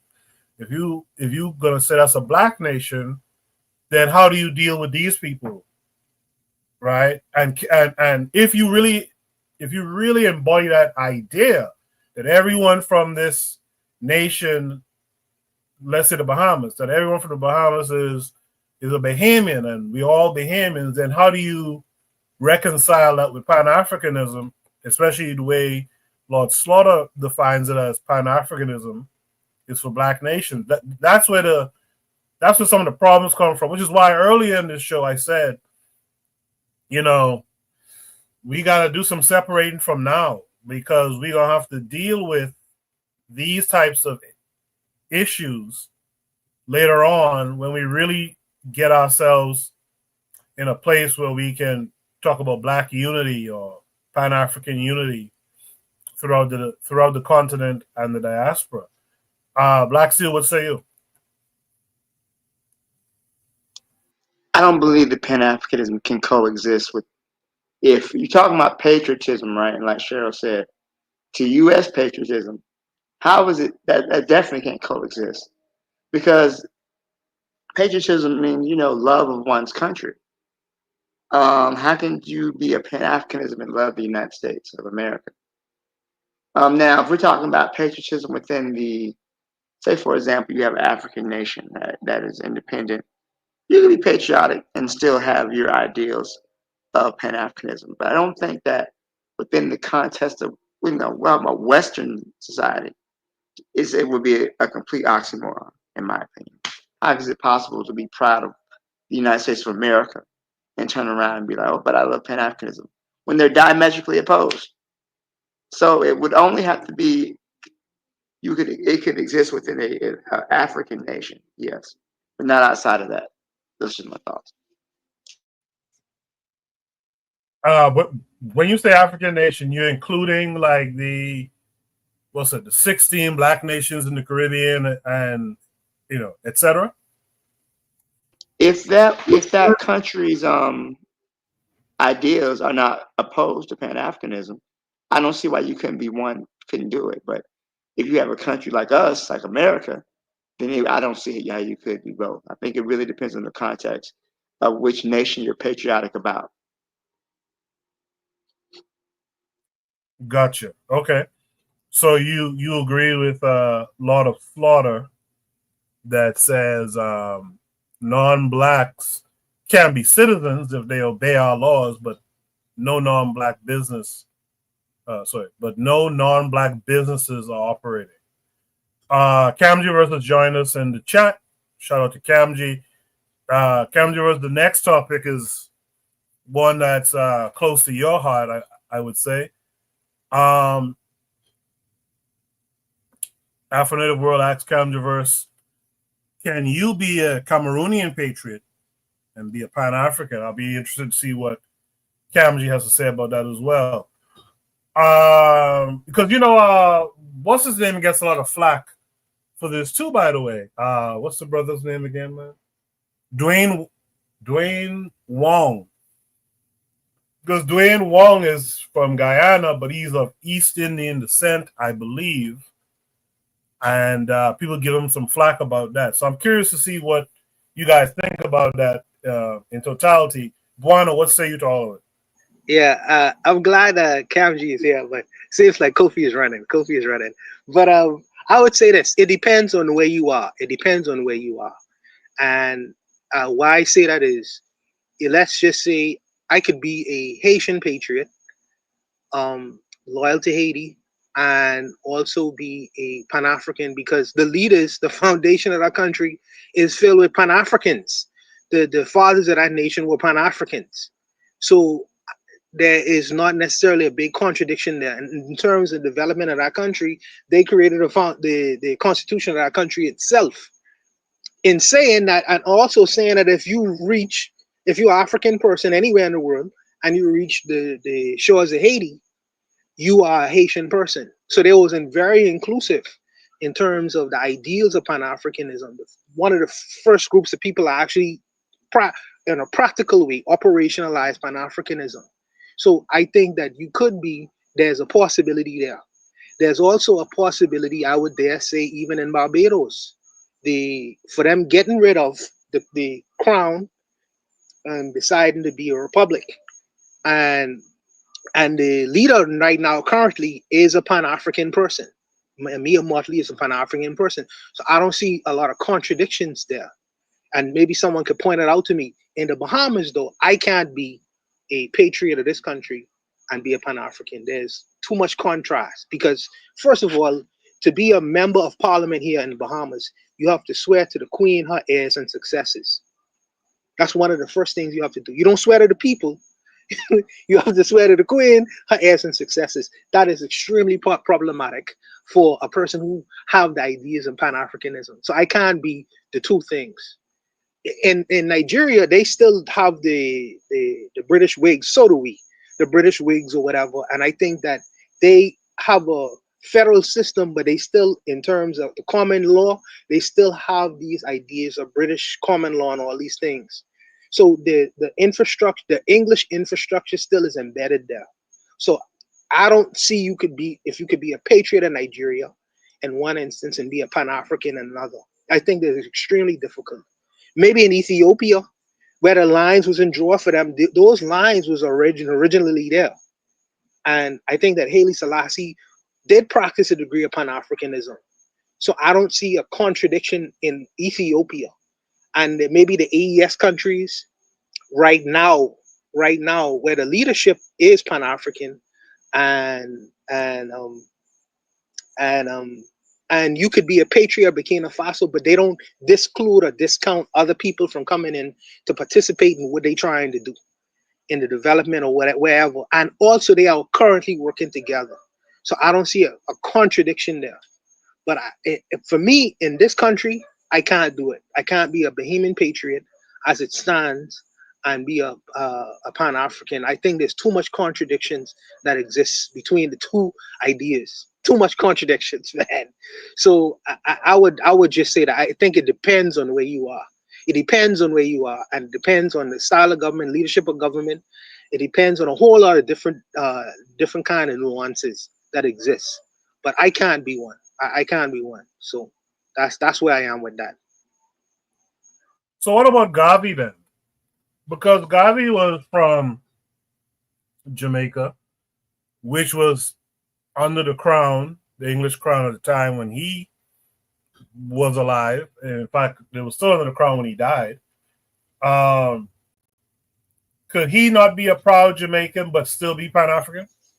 That's an interesting thing that you would say that, because one of the things that Garvey said when Garvey's in the United States, he's like, these people trying to criticize me of being an implant, an immigrant or from Jamaica.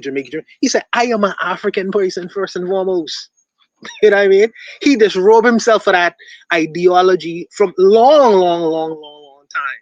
It's people from the outside looking in who keep on trying to cage him into that idea of I'm a Jamaican this or Jamaican that.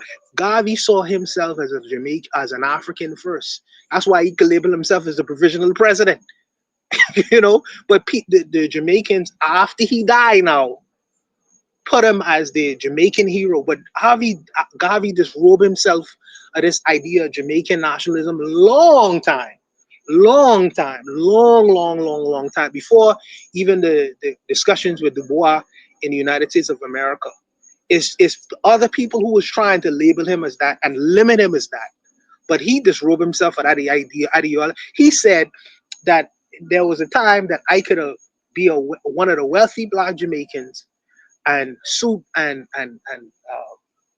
make all my friends around me comfortable, or I could take up the task to Africa and all these ideas that Africa or being a part of this African experience was his challenge to do, and he decided to take up that task. So I think that you could carry a Jamaican passport as far as travel documents, but as far as being patriotic to Jamaica, Garvey is patriotic to Africa and African people first and foremost. So I just really wanted to be kind of clear about that. You know, I'll leave it there. I'll leave it. No, you're right. You're right. He said something along the lines of, "Why would I choose island over continent?" Right. You know, Afro Will points out in the chat how Garvey goes hard against Jamaica in the philosophies and opinions of Marcus Garvey. And he says it's because Jamaica went hard against him. Lord of Slaughter said Black nations should be territories of Africa. Cheryl, you want to share what you said in the chat?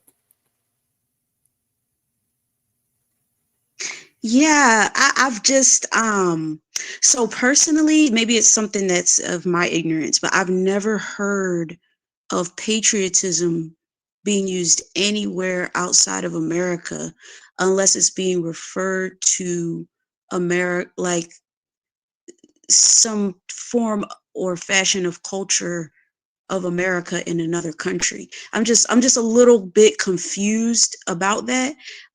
But my husband says that Jamaica has the most churches per square mile.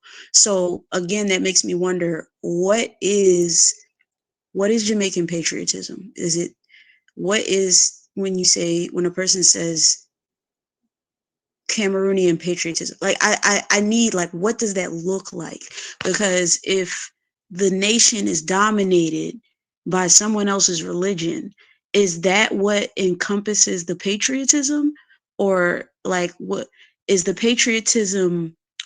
Is the patriotism, so for instance, for Cameroon, is the patriotism representative of the name of the country, or is it representative of the indigenous ethnic groups of the nation?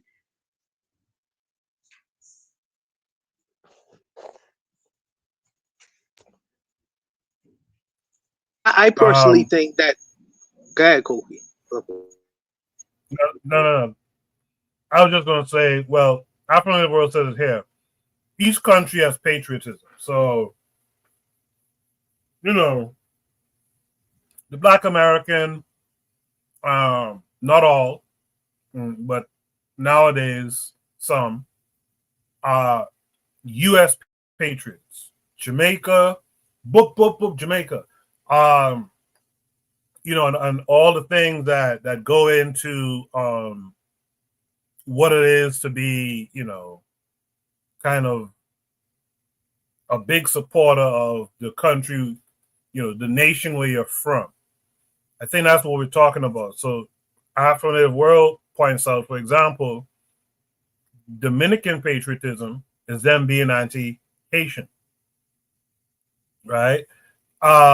So is it possible to be pro-Jamaican, pro-Bahamian, pro-Haitian, and still be pro-America and still be a Pan-African? Black Steel tells us earlier, he says to be pro-American, you cannot be Pan-African. Is that the stance that once you've taken on the Pan-African ideology, these nations that we might be from originally don't really matter as much anymore? It's just about African, Pan-African unity. I think that's the question that's being asked here. And Cheryl, you said no, right? Mm-mm. It's kind of like people do it. It's kind of like what I was explaining with how Black people like to have the white wedding and the traditional wedding. They like to be Christians, and they also want to be Black power and about that life. Like, you can't, it's a contradiction. Like I feel like people go into Pan-Africanism with good intentions, but ideologically it's all over the place. It's like, you can't, like, if you're a Christian, you're like, what's the purpose of a Christian? To spread the gospel. So if you're spreading the gospel, how to all people, and you're saying all people, in the Bible they say, spread the gospel, and doesn't matter what that's what people say now who are Christian. You're pacified. Everybody's your friend. Everybody is worthy of the word of God. How can you say that and be everybody's friend and be a Pan-Africanist? So Pan-Africanist means to put your own people first. That's a contradiction.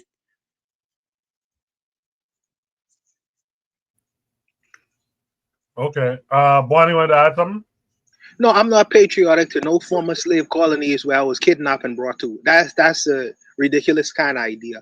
And Amma is right. I've never heard of a black patriot from these other African Caribbean. I've never heard of it. Never. Now, if you're talking about love for eating oxtails and curry chicken and whining on a woman during carnival, yeah, I mean, or being, saying, well, we want this person to win the race in the Olympics. If that's patriotic, I guess that's what that is. But as far as fighting, bleeding, and dying, and willing to die for any of these countries, I don't know. I don't know about all of that. I think that Patrick Henry, stated like, my country right or wrong, and even if it's wrong, my country all the same. You know what I mean? So these guys' ideas where we ain't never really been in no revolutionary war to fight and maybe Haiti, like I say, maybe Haiti. I could see it in Haiti, but as far as these English colonies here, I don't see that. Like I say, outside of winding up on your woman during carnival and we flag waving, I don't see that. I don't see that exist. And as far as Africa is concerned, many of these, I don't know. Let me don't speak for the continental Africans. Maybe Trigger Happy could bring more clarity to that. Yeah, Trigger, I'd like to hear your thoughts on that as well. So African in the world says, so Botswana is not patriotic to the Bahamas, huh? Cheryl echoes the sentiment. Haiti might be the only exception. And that's why I was going to bring up Haiti next. Like, do we not consider Haiti and Haitians to be, their thing, and how their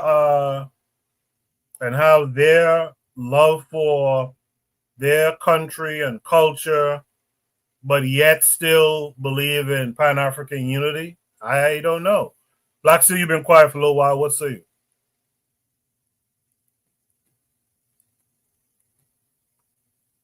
Sorry, I had to give him the microphone back. No, Haiti is probably the only. Well, no. So Haiti's probably the exception, but it doesn't necessarily have to remain that way, right? I think that, for example, what's happened in the Sahel states, right? I think that is something that you can be proud of as a member of those states, and also as a part of the larger Pan-African movement. So even though I think their goals are noble, they're trying to expand and remove the African power and remove the French influence. That's definitely something to be proud of as well. So I think it can go for certain situations. All right. So I think that. I'm sorry. I think that because the brother say I'm patriotic. No, I'm not patriotic in no former slave colonies. If this former slave colony is willing to wage a war for real independence, like how Haiti waged a war for real independence, and we getting busy here, and there is something meaningful birthed out of that, I understand that idea. But we have not decided to do that yet. And I like Black Steel's academic answer. Such a teacher. He say not yet. And I could respect that. I respect that answer. Not yet. So not yet for us. Not yet. Good stuff, y'all. Good stuff. With that said, man, if there's no last thoughts, let's go to our final topic for tonight. Shoot the breeze, topic number 5. Shoot the breeze, topic number 5 says, this is one of those long ones again. Ivan Van Sertima gets a lot of disrespect today due to Pretendians, but there seems to be some truth here. Are there any objections to his claims with counter evidence? So this takes us, I didn't add it yet. Give me 1 second to grab the link. This is going to take us to YouTube. Real quick, I'm pulling it up for you guys. By the way, while we wait for this to load, Cam G Verse, who this video is from that we're going to watch, had asked me on Discord to do a Shoot the Breeze that discusses Ivan Van Sertima's work. And I don't have an issue with doing it, but this is what I want to say to Cam Diverse and Trigger Happy and such. Get the detractors to come on the show, because a lot of that discussion is technical to a certain field of study, archaeology, anthropology, etc. And I don't know if I'm equipped to really ask the follow-up questions and to navigate that. I'm not sure if Buana and Black Steel are either. So the people who are detractors, who who are on Twitter going against Kamjiverse about it, let's try to get them, invite them to come through so that conversation can be had and we can kind of help facilitate the follow-up questions, etc. By the way, Afro-Native World tells me Dwayne Wong is of Chinese descent. So my bad. I thought he was East Indian. So yeah. So this is the topic. Let me share my screen with you guys. And we'll discuss this question. By the way, if you guys want to see a discussion between Kamjiverse and his detractors, drop a 1 in the chat for me. I'll try to organize it in a way where it can still be an interesting show that we all can have a robust conversation behind. So we're gonna watch this video from Kamji and then we'll discuss. Hopefully Kamji will come up on the panel by that time so we can have a well-rounded discussion. Green, we steady on the rise, digging truth from ancient scenes. We open blinded eyes, rhyme sharp like pirates' lines. We break the bondage tight. Come to speak in revolution, keep the fire burning. The drums guide our stride, we march with purpose proud. No more silence, we collide. Our voices thunder loud. Politics and history, we stitch them in every verse. From Pharaoh's throne to Yaoundé streets, we claim the kanji verse.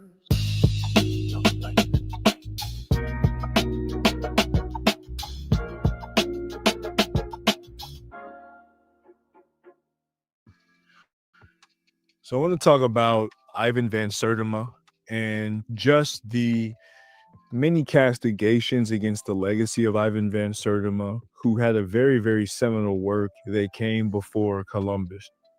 Now, this is very controversial because the idea of Africans in the Americas before Columbus basically unseats the supremacy or the false sense of supremacy that Europeans have with respect to, navigation and naval technology. Now, we've spoken ad nauseum on this channel of the many different traditions, from the Wallo Empire to the Mali Empire, the Sawa people, around the Bada of Biafra, the Swahili coast populations, the different populations in the Congo River Basin, who are able to develop advanced naval technologies. We even speak about, Nakau, Hano, and the different traditions of, classical Africans circumnavigating the continent, etc. Right?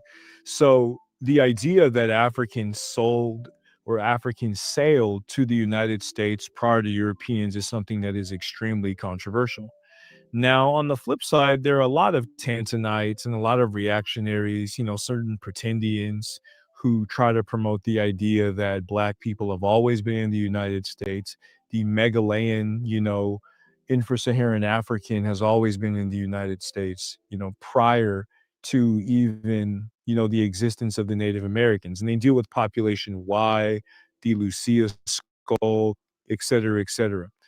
Now, when it comes to Ivan Van Sertima's scholarship, there are many things that he didn't get quite completely correct, but many individuals are nefarious and they're using some of the flaws of Ivan Van Sertima to speak against African-centered scholarship. And this is absolutely, positively not something that we should promote. Now, when we analyze just, a lot of the unscrupulous, mestizo nationalist, cowardly, vicious, slanderous attacks, not only against Ivan Van Sertima, but against any African researcher who wants to look into the possibilities of African contact into the Americas, we have to understand that this is part of a larger attack against Black people as a whole. And there are a degree of traitors who heavily, criticize the work of African-centered scholars because they want to have a good representation when it comes to white folk. What a lot of these kunologists don't understand is that The African-centered framework gives agency to Black people, to Black researchers, to Black academics, to Black people who are trying to find the truth. This is against the false Western framework that positions Westerners as superior and Africans as inferior. This is what we have tried to fight against. This is what Ivan Van Sertima was trying to fight against. Now, again, not every African-centered scholar agreed with Ivan Van Sertima. There are certain different pieces of information that even I have, criticized Ivan Van Sertima for using, individuals like Barry Fell, who was an expert in sea urchins, in his analysis. It wasn't necessarily a meticulous, methodology with respect to the way that he developed his information, right? So there are a lot of critics that are not acting in good faith and are pushing an agenda against African-centered scholarship, right? See, Ivan Van Sertima had advanced degrees in anthropology and linguistics, and he was invited to join UNESCO's International Commission. So those who have said that Ivan Van Sertima was not qualified to speak on ancient Mesoamerican history is absolutely false. He definitely was. Now, many individuals have stated that Ivan Van Sertima said that, all of the Olmec or all of the Tutu-Shi were African people. And this is not what Ivan Van Sertima said, right? This is a straw man argument.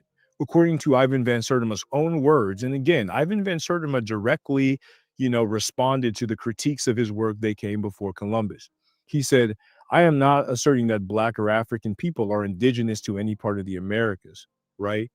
I am not claiming that the Olmecs were African people either. What I am asserting is that there is documented scientific evidence of an African presence among the Olmecs, and there is documented scientific evidence proving there was a major African influence on the Olmec civilization.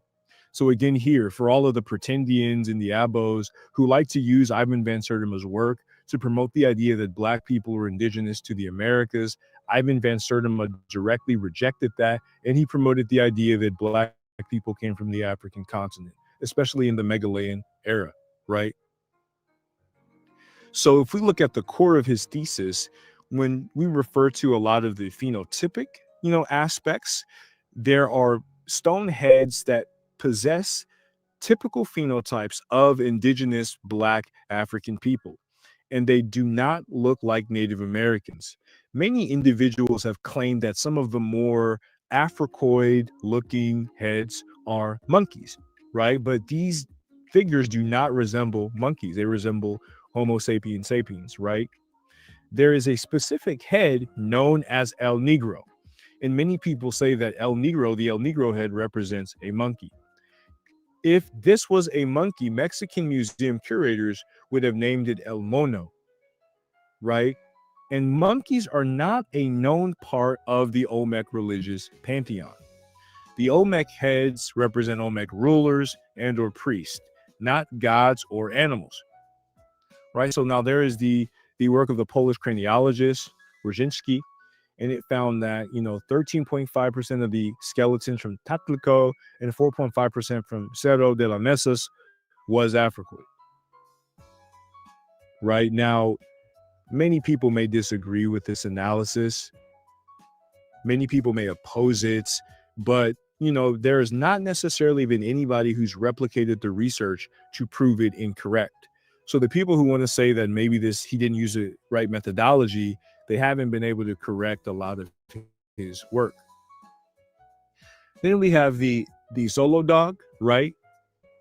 And this is the Mexican hairless dog found in tombs, which was believed to guide souls to the underworld. And this is a direct parallel to the role of Ampu in ancient Kemet, right? And the Kemetic concept is thousands of years older. And if we look at this dog, it's unlikely that, just the modern variants of this dog that we see in Mexico today, in Mesoamerica today, are related to the ancients, right?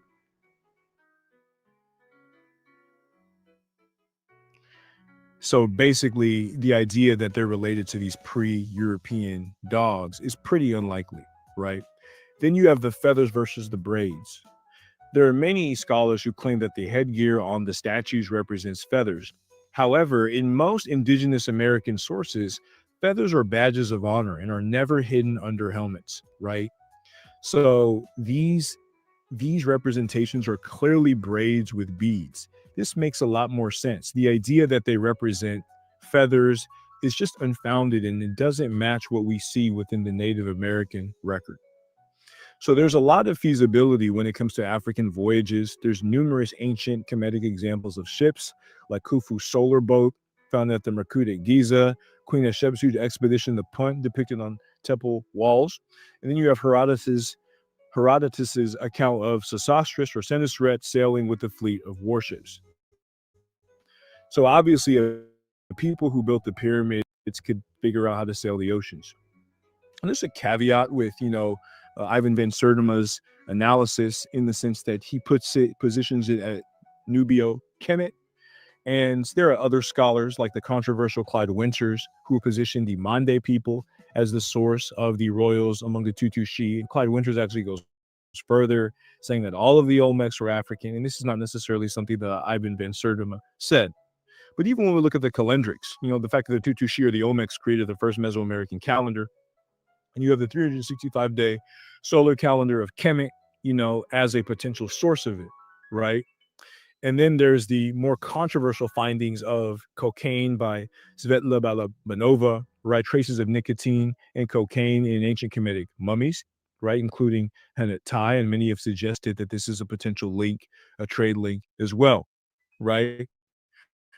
The architectural and astronomical evidence, showing the archaeoastronomy of Teotihuacan in Mexico and its astronomical layout aligned with the star Sirius, which was sacred, Sepidet, sacred to the ancient Kemites.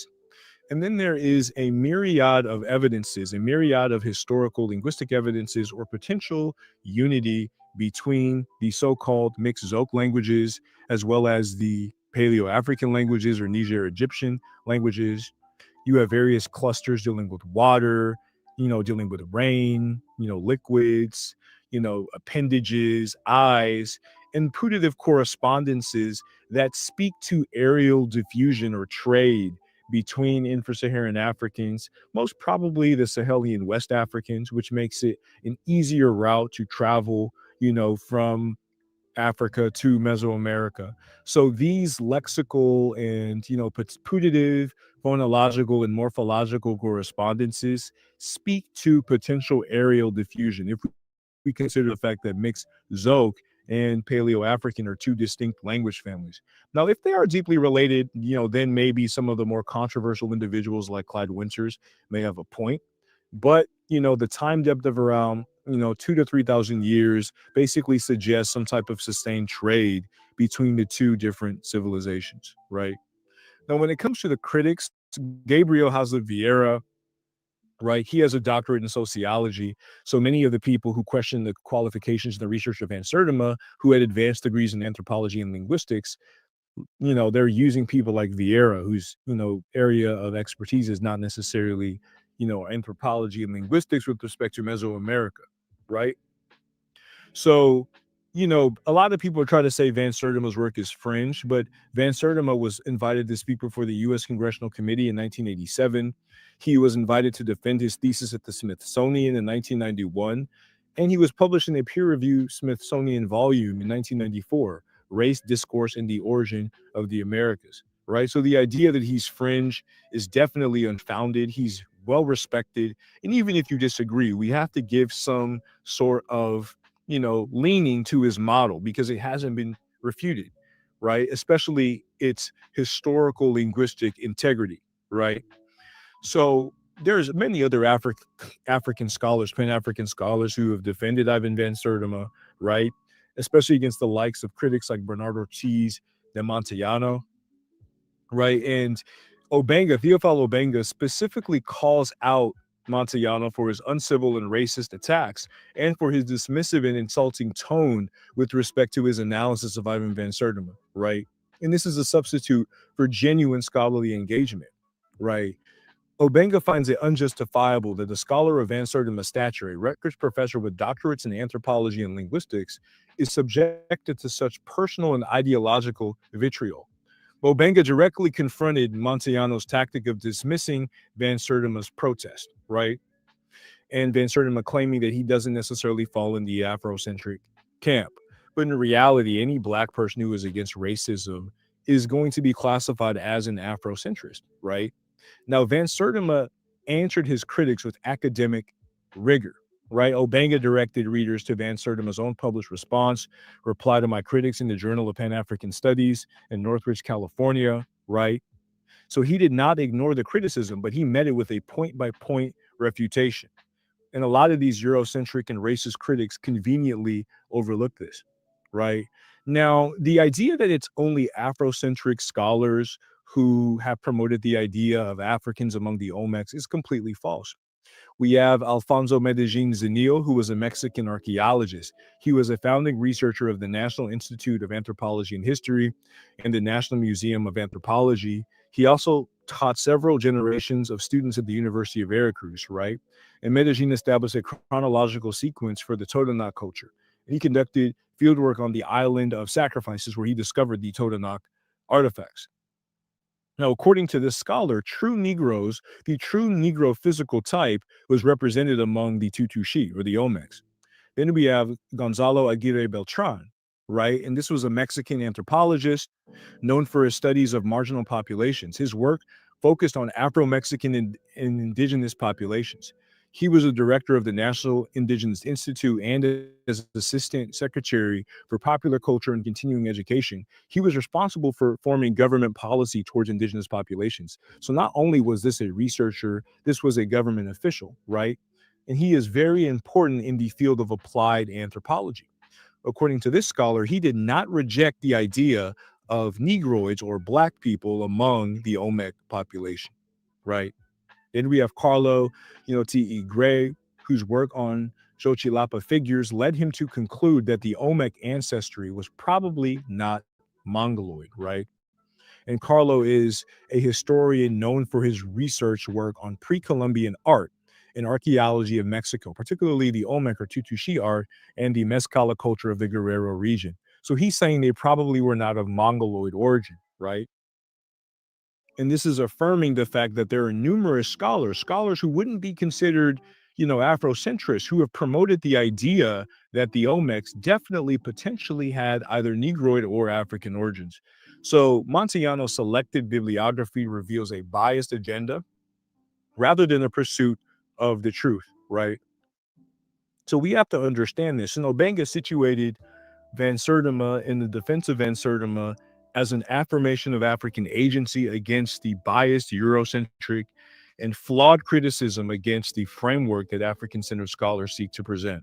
So with respect to this, yes, there's definitely evidence, to substantiate and support, Ivan Van Sertima's claims. We just have to be more willing to examine that evidence and not just take what the critics of African-centered scholars say at face value, right? This is very, very important in terms of understanding just the integrity and the value of our great scholars, right? And whether it's writing, whether it's, their theology, theogony, whether it's some of the correspondences with language, it's obvious that Africans played a very, very prominent role just in, the existence and the development of all of the different, civilizations of the world, right? And it's very, very clear, just the fact that, Africans have always consistently played a prominent role in the development of world civilizations. So in defense of the great scholar Ivan Van Sertima, that's all I got for y'all on this one. Hope to get you on the next one. Peace. Let's go to Karma Green, we steady on the rise. Digging truth from ancient scenes, we open blinded eyes. Rhyme sharp like pirates' lines, we break the bondage tight. Come you speaking revolution, keep the fire burning. The drums guide our stride, we march with purpose proud. No more silence, we collide. Our voices thunder loud, politics and history. We stitch them in every verse, from Pharaoh's throne to Yaoundé streets. We claim the Kanji verse.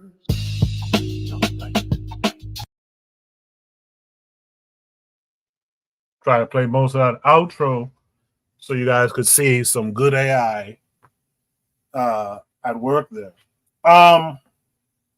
Well, a lot of you had comments in the chat. I see our boy Real Black Gentleman is out there saying greetings, people. I'm gonna put it in the chat, but I'll say here too, is Kamji still here? Because some folks have some questions that you would be better, way better than me at answering. This is not my area at all. But yeah, a lot of commentary in the chat. You guys keep the comments coming. We will try to play off some of the things that we see out there. Cam G is still here. Cam G, if you can, come up on the panel so that we could have a full discussion. Let me mix it up this time. Let me start with Buana this time. Buana, what say you to what you just saw? Cam G verse is the new. He's the new Ivan Van Sertima, and that's a big title to bestow on him. But he has an expertise in terms of the things that he is discussing, and I think that I told Cam G verse this earlier. I think that he should try to become a public intellectual like Ivan Van Sertima, and I have reasons for saying that, but I don't. I know when he does that, there's gonna be a whole lot of heat on him. So my advice to him was to try to make sure that he is economically comfortable before he starts his rounds, because the onus is on the new generation of intellectuals to carry on to traditions of the people, the ancestors who have passed. But me personally, I have several questions for Cam G, because some of the things that I hear out in these YouTube streets have not been answered. In particular, Sanetta, Sanetta and Ankh, and a whole lot of them like to disparage Ivan Van Sertima. But I've read They Came Before Columbus, but I've also read his response to his critics, and this is left out of the conversation when they try to discredit Ivan Van Sertima. They don't talk about the fact that before he died, he responded point for point in terms of his critics, and that is missing from the discussion. But there are several things. There are things I want to know from Cam G. He talked about the cocaine that was found in the bodies of mummies, and I would like to first know how they answered. How is it that the flora and fauna from South America got into the bodies of mummies in Africa? That's the first thing. The next thing is Thor Heyerdahl. Thor Heyerdahl proved that it was possible to travel from, I think, the coast of West Africa, maybe Cam G could correct me, into the Caribbean seas. So if they had the ability to do that, of course, he was proving that navigation was possible from one area to another area through currents and these kinds of things. Another thing too is the architecture of the Aztecs. I think Huitzilopochtli. They had it was like a Egyptian pyramid. It was like a pyramid, and the purpose it served, it was very similar to the pyramids in Egypt in terms of the priests being in control of that territory, that specific structure itself. That's the other thing. Lastly, I don't know if Cam G getting all of this, but lastly, the question I had is, how does the scholars deal with El Negro? Because when I see El Negro, I am seeing a black statue. For me, it's very difficult to get around that. So I'm asking myself, what is that doing there? If the predominant people in that society don't look like that, don't have the whole facial structure of that particular structure, how did that get there? What does that say? And I'm curious about how the scholars dealt with that. So these are the questions I had for him. If I don't know if he's on, or if he's even hearing what I had to say. But that's the questions I had. No, I'm right here. No, before throwing it, real quick, before throwing it to Cam G, do you have any comments about what you saw, or in relation to the prompt? No, my only question is the obscurantists, the people who get engaged in these ridiculous claims, is the amount of people who's in this part of the world. Because when I hear Ivan Van Sertima talk, Ivan Van Sertima try to make it clear in terms of the influence of the Africans who probably would have gotten to this part of the world, not the numbers. The Dane Callaways of the world would make it seem like there were millions Africans or black people in this side of the world. And I know that's ridiculousness, But I'm saying that in terms of numbers, how many people had actually reached this side of the world, in terms of how they could be so influential in where the indigenous people were to want to build structures or even try to create their own monuments to these people who probably would have come here. What's the numbers looking like? So those are my questions in terms of watching the video. Camdy, usually I have the anchor of a topic go last, but because Buana started off with these questions, I'll let you go. So how are you this week, Camdy? I'm doing good. I'm doing good.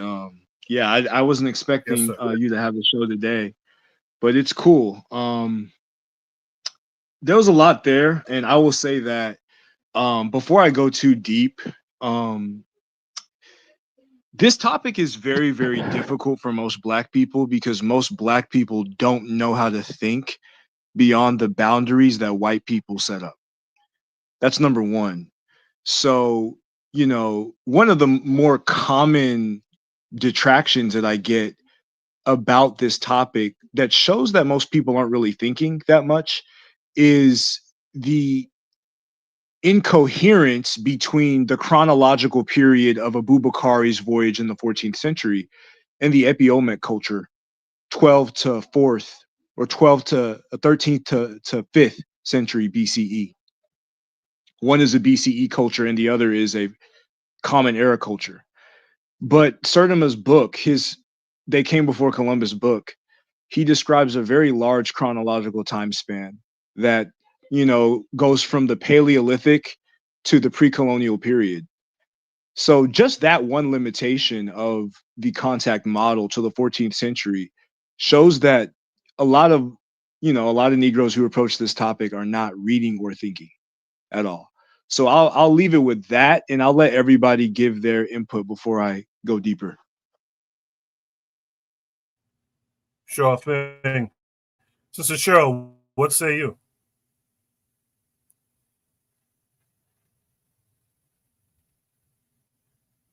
All right, maybe Cheryl stepped away.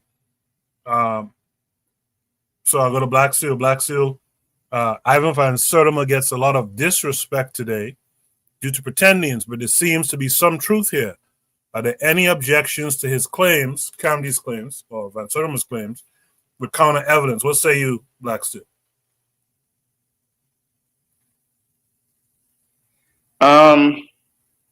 So I've read. I do actually have a copy of his book, Came Before Columbus, right?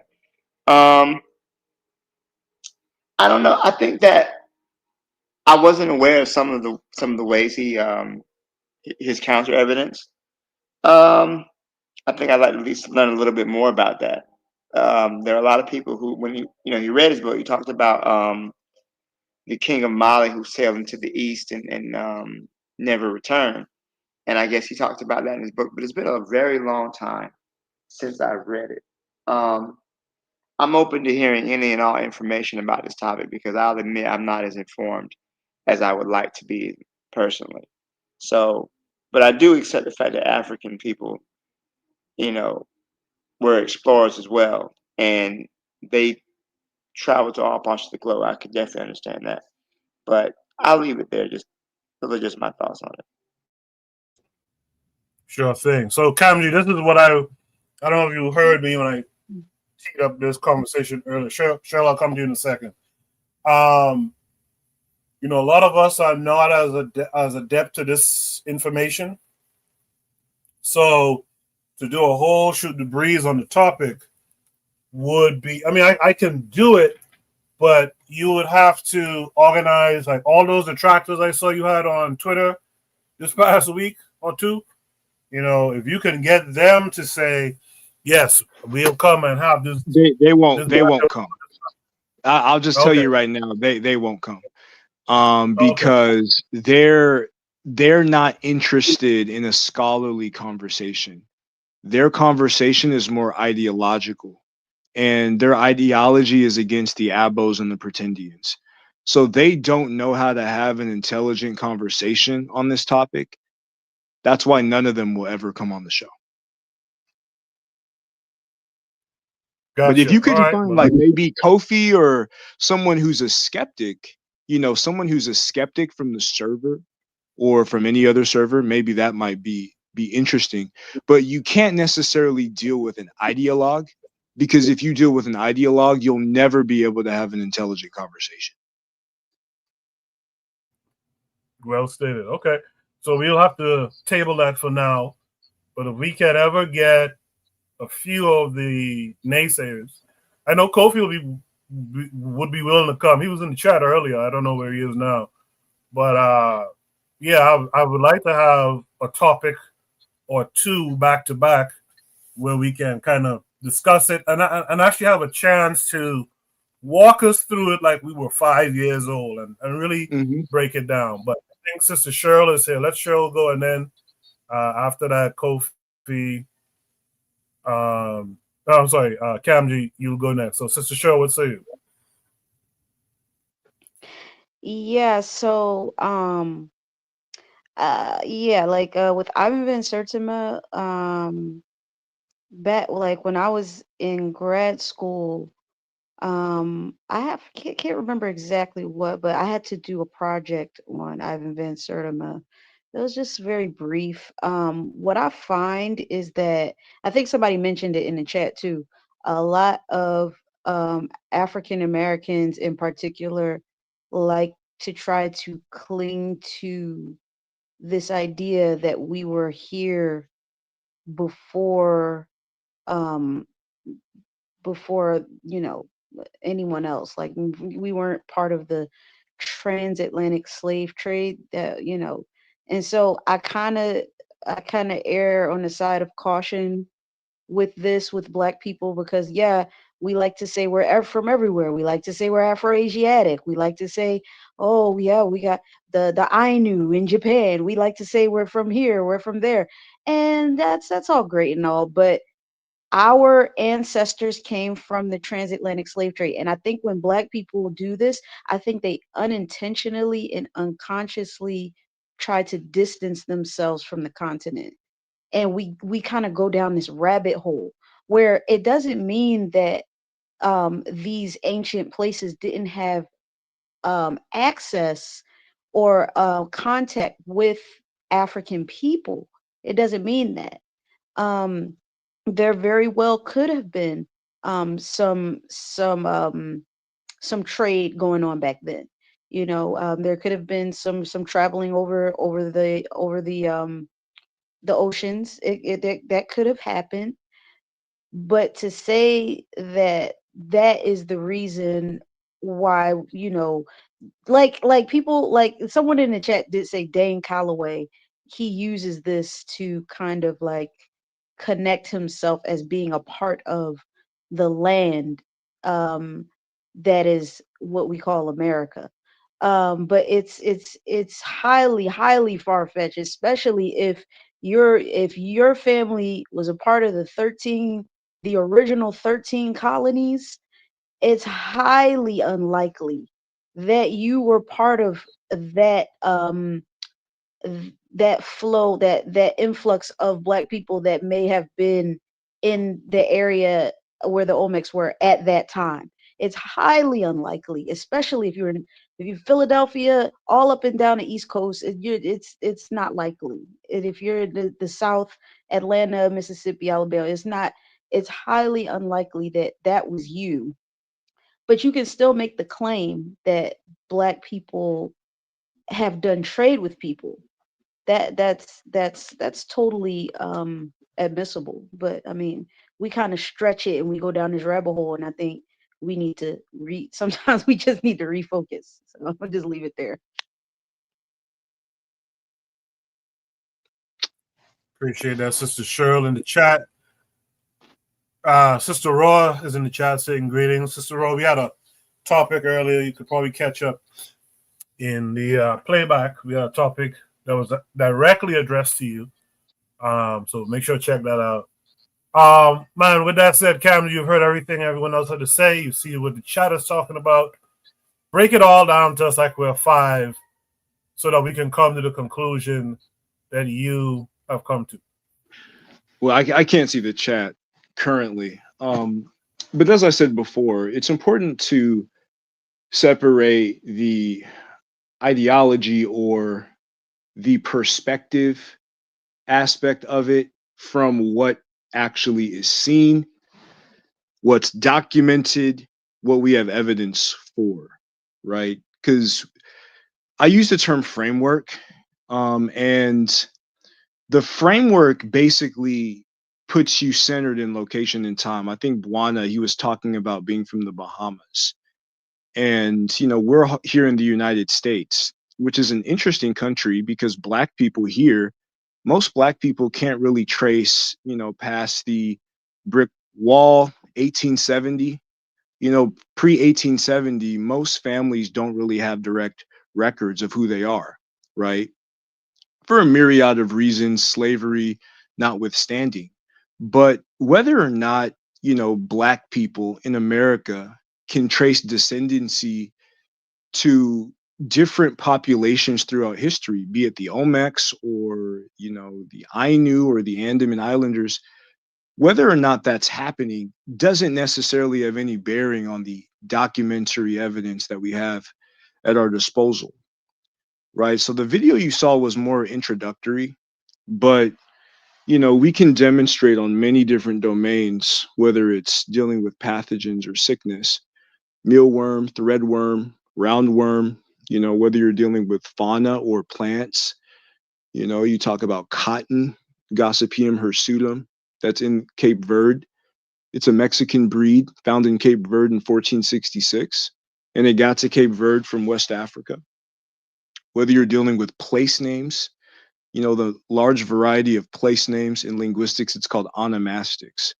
But we deal with place names, and these are the names that people call places that they identify with, right? Whether you're dealing with, Yorktown in the UK and in New York, or Amsterdam and New Amsterdam, New England for those in Connecticut, Massachusetts, etc. New Spain, former New Spain is Florida today, in various parts of America.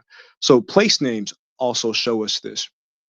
Not to mention, different skeletal remains according to, the General Service Administration, official government documents. There's a skeleton in the 13th century in the U.S. Virgin Islands where you see prominent African affinities. Guadarrama's analysis of Tatalico is a follow-up of Roginski. And Guadarrama, when he looked at the populations of Tatalico in Mexico, Olmec area, a population that is believed to have had the She or the Olmec immigrants, he sees predominant, African features like dolichocephalism or long heads, the morphology or the shape that you see among inter-African populations. He observes this, in that Tatalico remain. And this is not something that's new. This is something that has been seen, throughout history, Mexican, archaeological history, this documentary evidence of contact, right? Even if you were to go to some of the epigraphy, Morin Zitel's analysis, Hampade Ba's analysis, Moncayo's analysis, Haynes, Ital's analysis, showing Manding letters in the Mohara stele, in the Tuxtla stele. And the list just goes on and on and on and on and on. So the trained scholars on this issue, they're responsible for presenting evidence. Now, they do come from a framework, and the frameworks are important, whether, you're an Aborigine or whatever, whether you want to say that you come from this tribe or whatever motives you have, right? The methodology and the structure that you're using to be able to discern knowledge is definitely important. The usage of primary sources, understanding what a primary source is. Trained scholars, like we call it in Africology, Africana studies, these are Black scholars with agency who are trained to be able to get this information, to be able to find this information, right? And they exist to support, the brothers and sisters on the show and, everybody in the community who wants to know more about who we actually are as a people.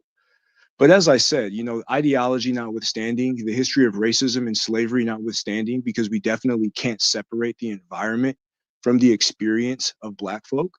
But when we're trained and when we're focused, we gotta, don't take our eyes off the evidence, don't take our eyes off of what has been documented, and don't take our eyes off of what we can demonstrate and prove.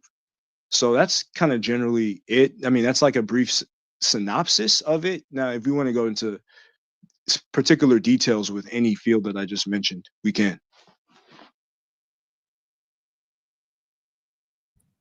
So you use the example of Sierra Leone. I think it was Cape Verde actually.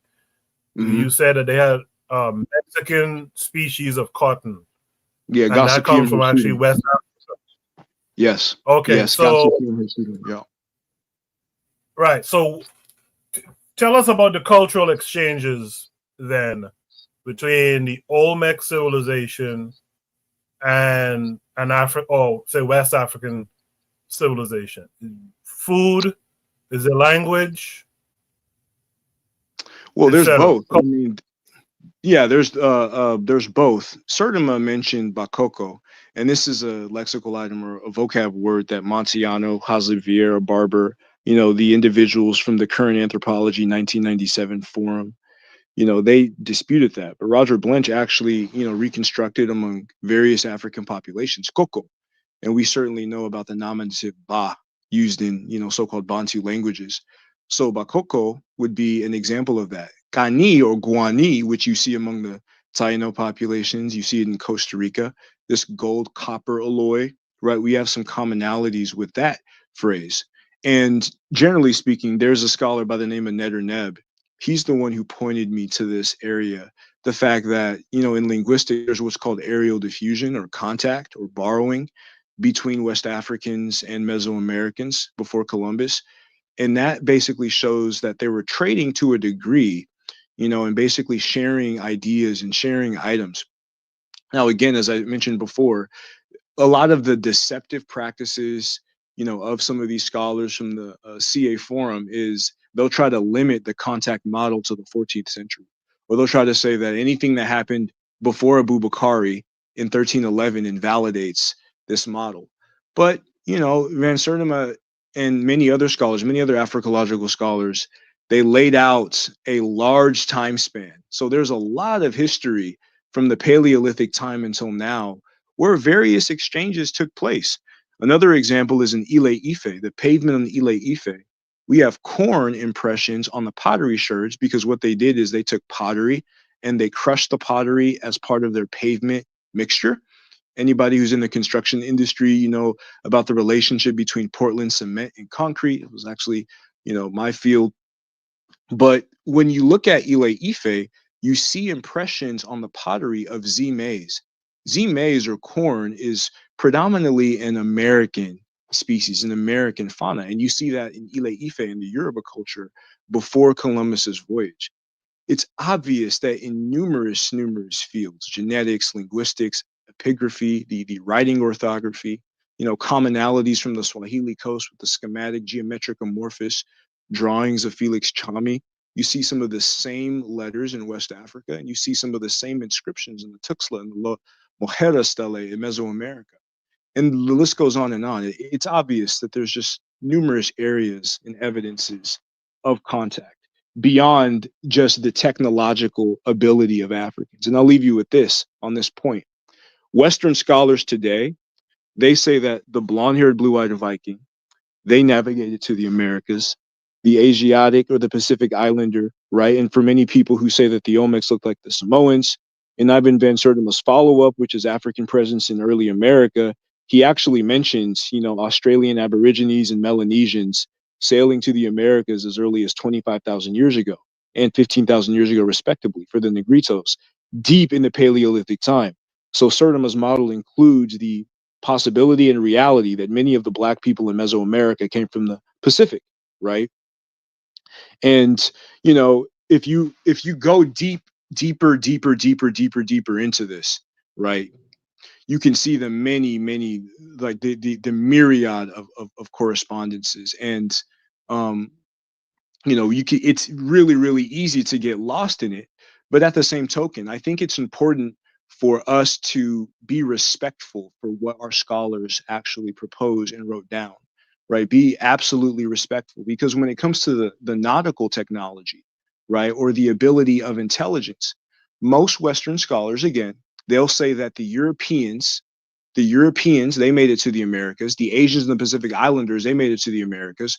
Rats and monkeys, they sailed from Africa to the Americas. Seals, they took tuberculosis from Africa and they sailed to the Americas. Thor Heyerdahl and Lindemann, German and Norwegian scholar respectively, they used traditional African boats to sail from Morocco, in the case of Thor Heyerdahl, who made it to Barbados, and Sierra Leone, right, who made it to the Americas in about 50 or so days. White men in traditional African boats made it to the Americas, but black people from Africa could not do what white men in traditional African boats, monkeys and rats, as well as whites and Asians did. Now, make that make sense.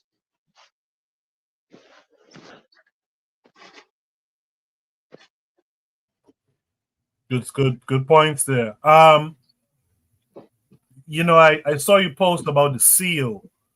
So seals from the continent brought tuberculosis to the New World? I didn't know that. They scholars posit that seals, you know, along the coast of Africa were infected with tuberculosis, you know, because they looked at the strain of tuberculosis in seals and they saw that it was closely related to human strains. So they posit that when they analyze it in Peru and other places in the Americas, that this African strain must have been brought, you know, to the Americas by seals. And you'll find that these Westerners, again, they'll say that monkeys and rats sailed from Africa across the Atlantic and made it to the Americas. They see African genes in the monkeys and rats species of the Americas. And they'll say seals did it. And the seals are sea creatures. They'll say seals brought these human pathogens over, but they don't feel comfortable saying that black people had the ability to do it, even though white men in traditional African boats did it.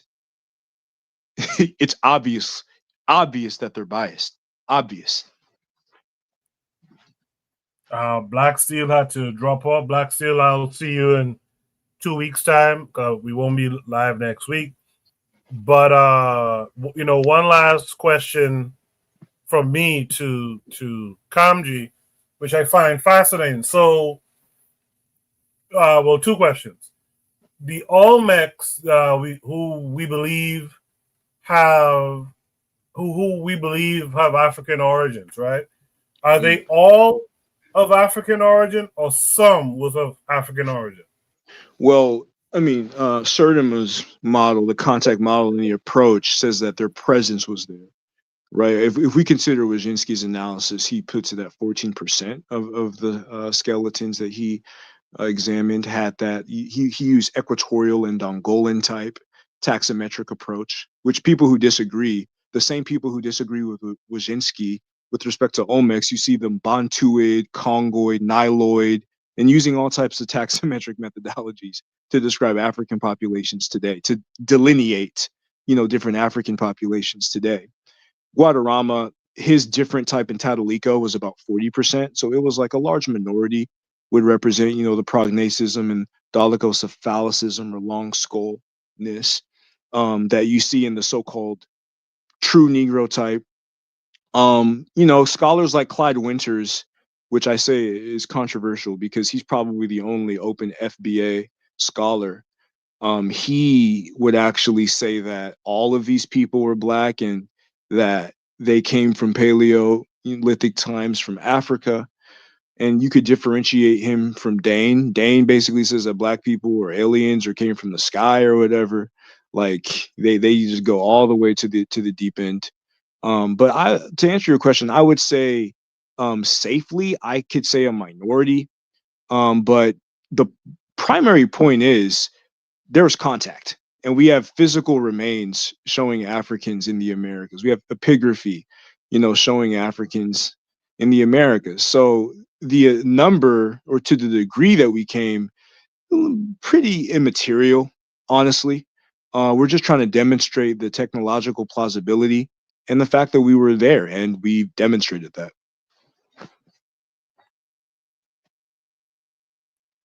Okay, cool. So that That answers that question. So last thing, if you can, for me, if you can describe which African peoples were the ones who made contact, and describe the boats that they made, because no one ever talks about the boats that Africans would have made. I read somewhere that they were like almost like basket woven boats. Can you talk about that a little bit?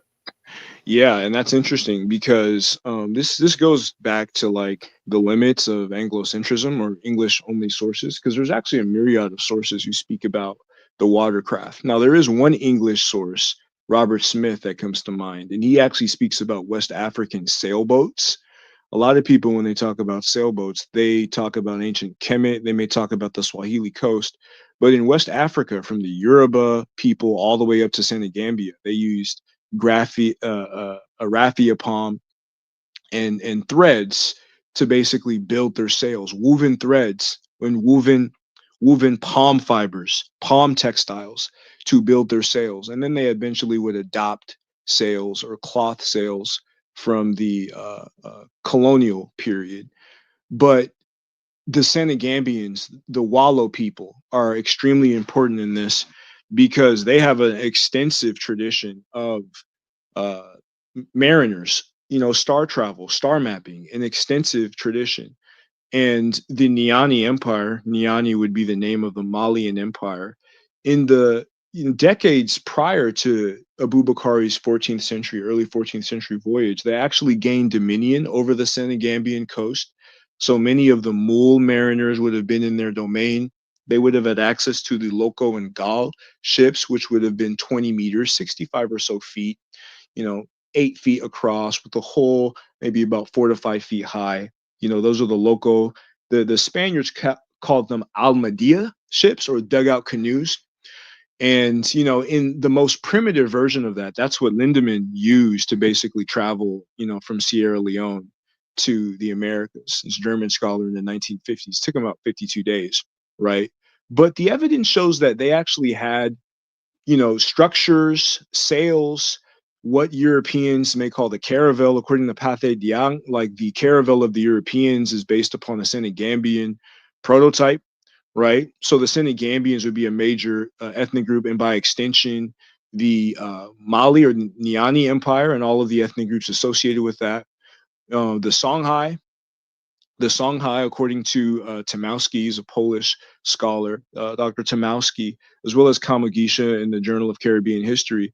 The Songhai had ships built from timber by the Sorko people, the Sorko fisherman class.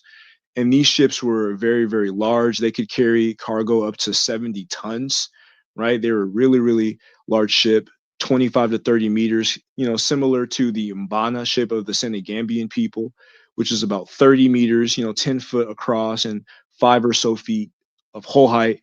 And these ships had the ability to carry, massive amount of tons. And the Songhai Empire, as well as the Niani Empire, actually had administrative offices where they managed the construction of these ships and the riverine trade, right? Now, on the riverine trade point, because you had many different populations like the Yoruba, the Igbo, the Igala, the Nupe, who had shipbuilding traditions, but they weren't necessarily seafaring ships, and they weren't necessarily ships of large capacity, according to the evidence that I've read, right? And a lot of the detractors, they'll try to claim that African nautical vessels are limited to rivers, but they misunderstand the fact that there's oceanic rivers. So by definition, if you have a ship on the African continent who could withstand adverse geology, right? Especially geology that scholars like Thomas Sowell claim prevents the ability of African people to make ships. So if you have ships that could withstand adverse riverine, geology, they could definitively withstand oceanic rivers. I mean, it just goes without saying, right? But to go on to extension, the Mina people of the Gold Coast, you have a city called Coromante, and onomastically that could be connected to the Garamantes. The Garamantes being the North African and Sahelian populations who built ships contemporaneous with the Phoenicians, part of, Van Sertima's contact model. These Agawa people, these Kanem people, Amazigh people, obviously in Northern Africa, like the Tuareg.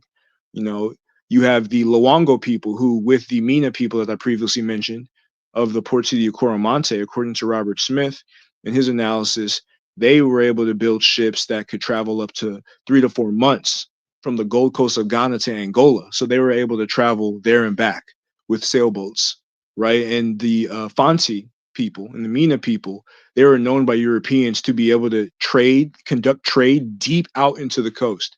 Because a lot of, them white folks, they were getting scared because they were getting beat in a lot of the revolts, the ship revolts.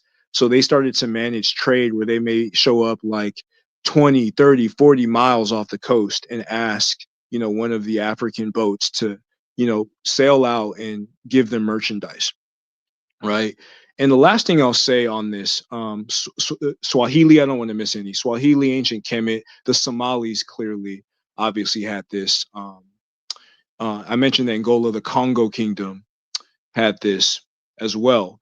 And the speed. One thing that's missing is the speed and the ability of, different African populations like the Mole Mariners to understand these currents and understand seasons of when to travel. They prefer to travel in the spring because they knew that there would be calmer winds in that North Atlantic gear loop or that current loop. Some of these ships, these Mbana ships, even the Loco and Gal ships that navigated across the Atlantic, and these were fleets, right? They could travel up to 100 leagues a day, right? Which is 300 or so miles, depending on where you are with respect to latitude and longitude. That's comparable to modern oceanic speeds in traffic, albeit these are larger steamboats, with a lot of metallic components. So structurally that makes them heavier, but still it's pretty fascinating that these timber boats, right, as well as the Buduma papyrus reed boats that Thor Heyerdahl used, right? Some of these boats were able to travel as far as 100 leagues a day, and at top speeds, you can make it from West Africa to Mesoamerica in about 30 to 45 days, according to Dr. Pate Diop. So that's pretty incredible. And again, the Pan-Africanist in name only, or Panos as I like to call them, they have to stop negating the technical capabilities of African societies before European contact, simply because they want to oppose Pretendians. I mean, it's possible to walk and chew gum at the same time. You can be meticulous with respect to your analysis while not falling for, illegitimate propaganda. So that's all I got on that.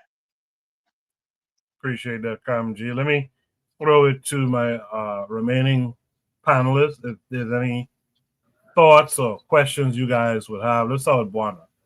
Yeah, definitely. I have several questions.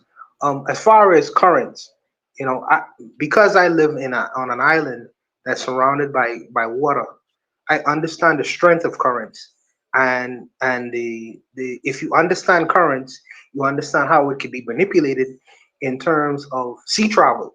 So usually, sometimes when you hear these kinds of discussions, these are people who are landlocked and don't understand the current the ocean potential in current usage. But let me first start here, because the first question I have is in terms of architecture in Mexico. In terms of the Aztecs, the buildings are structured very similar to pyramids. That's the first question I have, and I would like you to explain what the dispute is, because they're so similar in structure. That's the first thing. The second thing is dealing with the idea of El Negro. El Negro is a structure that I don't know how that got there, and I would like to know what the dispute is in terms of the scholarship and how they deal with that question. The third question I have is, you mentioned the term of Guinea gold.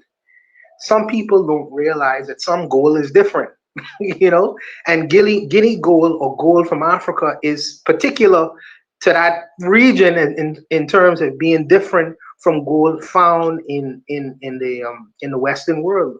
And the fact that someone could use that term and definition, they had familiarity with the gold itself to know that there was a distinctive difference between the two. But the last question I have, I don't know if you're getting all this down, Kamji.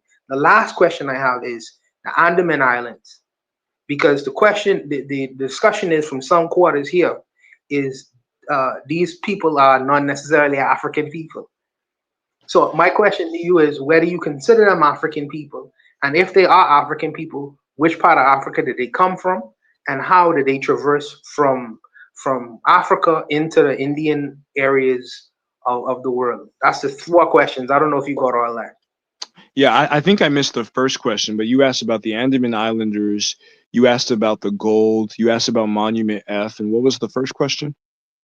Monument F, El Negro, Yeah. and then the pyramid structure of the Oh, the Aztecs. pyramids. Yeah, Yes, yeah, sir. the Yes, Aztec. sir. Yeah. Yeah. So like again, this is another area where a lot of the current on anthropology, 1997, and all of y'all should get familiar with that current on anthropology, because literally 100% of the detractors get their arguments from there. Like it's like word for word type of situation. But they try to say that, oh, the Teotihuacan is thousands of years later, so it couldn't necessarily be related to, the Nubio-Kemetic civilization. But architectonically, some of the same pyramid structures that you see in the Sahel in Western Africa, they bear relationship to that which you see in classical Africa. And these civilizations are separated by thousands and thousands of years. Now, I wouldn't necessarily posit that the Mesoamericans were taught, by the Africans per se, even though it is possible. But I think that they came from a common root that, deified platforms. And you even see a glyph of a pyramid in the epigraphy of the Epi-Olmec culture, right? They deified the concept of a mound, or the concept of, divine birth, through the earth. That was a deified concept in these cultures, which is why you see, so many pyramid structures arise, not only in Mexico, but in China. You see different mound traditions, tumuli traditions in the Americas. You see tumuli traditions in West Africa, right? So that's what I would say. And I will admit, I haven't necessarily gone too deep on the history of structural development in the Aztecs as it relates to the Epi-Olmecs, and that would kind of be ironic considering my field of expertise. But I wouldn't posit it. I would say that it's a possibility. Now with Monument F, first they try to say that Monument F, or El Negro, like they literally call it Black Man. The museum curators literally call it Black Man, right? They say that it's a monkey. I've never seen a monkey with a high top fade or big lips, right? Big protruding lips with a defined philtrum, right? They say that that's a monkey, even though monkeys are not part of the Tutu or Olmec divine pantheon, right? So that's out of the picture. If it's a monkey, they would call it El Mono. They wouldn't call it Black Man. I mean, if they called a monkey Black Man, that's actually pretty racist. Like that's racist on the other end. Like you name a depiction that you're calling a monkey Black Man. That's what these people are claiming, right? Now, other individuals, I've heard this claim as well. Oh, it was black because it was dark when they excavated it, which the physical evidence from the pictures doesn't show that. And Monument F is no more darker than any of the other basalt heads when they're excavated. So that actually falls apart. But more importantly, if you examine a scholar by the name of Dr. David Kelly, right? Dr. David Kelly of the University of Canterbury, he actually analyzes the cornrows, or the trichology, the hairstyles of the basalt heads, and he identifies the philtrum, as I discussed earlier, as something that's predominant within African sculpturing traditions. And he even added the caveat that this isn't something that's Melanesian, right? So if you were to claim that, the Olmec heads predominantly represent Melanesians, that hairstyle and philtra sculpting isn't something that's necessarily prominently seen within those cultures, as, Dr. David Kelly brilliantly put. So that's the deal with Monument F. Right, now we talk about the Andaman Islanders. I think there was another question before that, before the Andaman Islanders. Yeah, it's the Guinea gold. The Guinea gold. The Guinea gold. Yeah, the Guinea gold. Okay, that's another controversial one. The Guinea gold, because there is linguistic, regularity with respect to the ways that Africans define gold and the ways that indigenous people define gold. You even find some place names in Panama with names like Mandinka that people try to say are, post-Columbian, but these are terms used by the indigenous people, not necessarily the Garifunas or the so-called Afro-Panamanians per se, right? Now, there's a scholar by the name of Holland, and I'm actually in the process, as we're doing this video, I'm in the process of making just like short follow-up videos, just to post some of the latest research and evidence that I've been able to compile. And there's a scholar by the name of Holland who spoke at a colloquium in Ulsa, and she analyzed some of these gold and other metallurgical implements, and she found characteristics that were similar to slag or siderolithic metallurgy in Western Africa. And that would basically be a nail in the coffin on the behalf of the metallurgical or gold argument, because if chemically you can see characteristics that are more common in West African slag, you can't say that it didn't come from West Africa. That would be more like indisputable archaeological evidence. So that's it with the gold. I'm in the process of validating this stuff, and like the members of my channel and Patreon are going to be able to see that. And then last but not least, the Andaman Islanders. I mean, that's the perfect ending point, because literally they got to their location, the Andaman Islanders and the Australian Aborigines, by sailing from Africa. So if you want to say that Africans couldn't cross the oceans before Columbus, how did Andaman Islanders and Australian Aborigines get to their current location? They literally crossed the ocean, and they had simple canoes, but they literally crossed the ocean from Africa. So hold on, KMG. So just to be clear, it's your view that these are African people. Their ancestors came from African, and when you say African, we could be specific.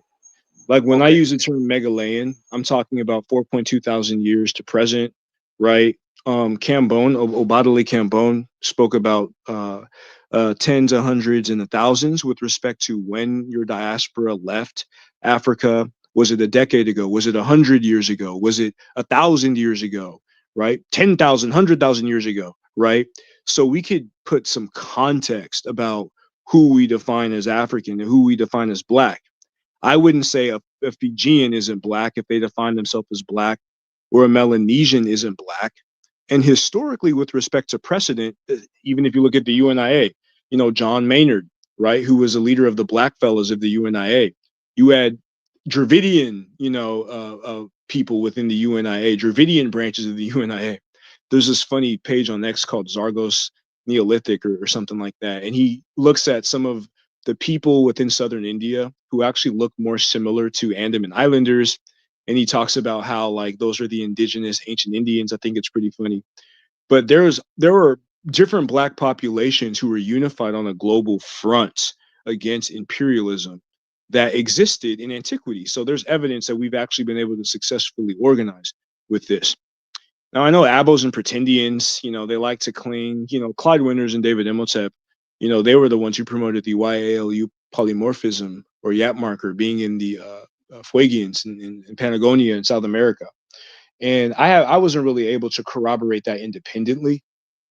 But there's going to be people who take advantage of this stuff and do all types of, because a lot of folks don't know how to deal with nuance and context. I think I saw that comment in the chat.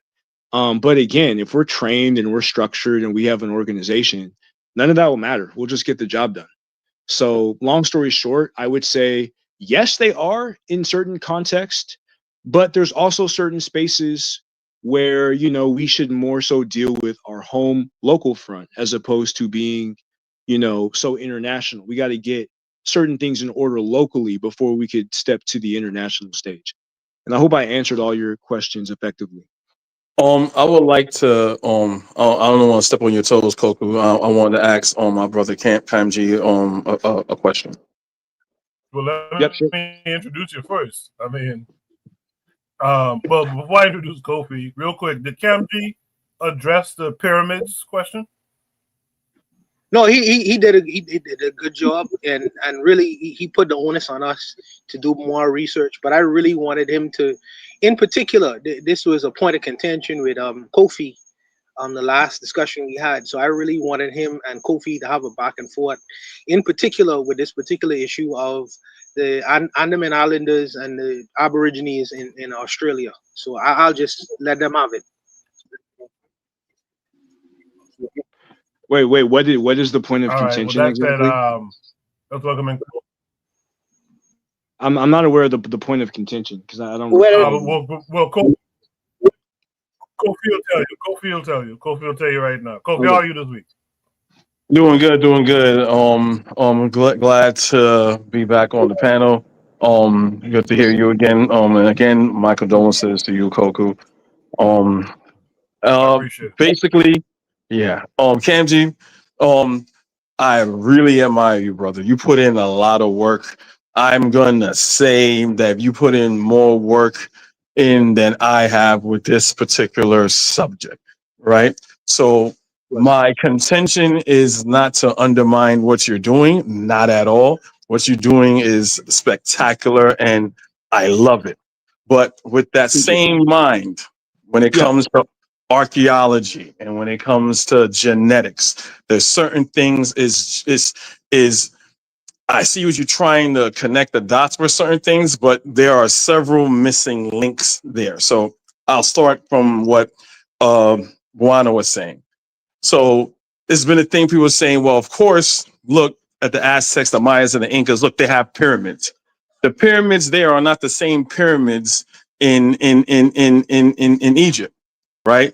They're much smaller, one, and there's steps on there, right? Even some places in America, right? Like the Folsom people, they even call that pyramids, but it's not a pyramid, it's a mound, right? So when we say pyramids, we're just really talking about a shape of a structure, right? But the largest pyramid is the pyramid of Giza. It's not on the same scale, and the architecture is different. The only thing similar is that it has the shape of a pyramid. That's it. You know, so even if you go to the ones in Sudan, further south of that, they're much more on a smaller scale. They're more resemble the ones that's in Egypt due to the shape and their structure, even though they're much smaller on a smaller scale. So when there's what we would call a quote unquote pyramid in China, right? But it's not, again, it's not the same as the pyramid in Egypt. So that's one. Two, something I'm glad you brought context to that, because a lot of people here on this panel and other places, they like to run with it and want to kind of put a pin in that.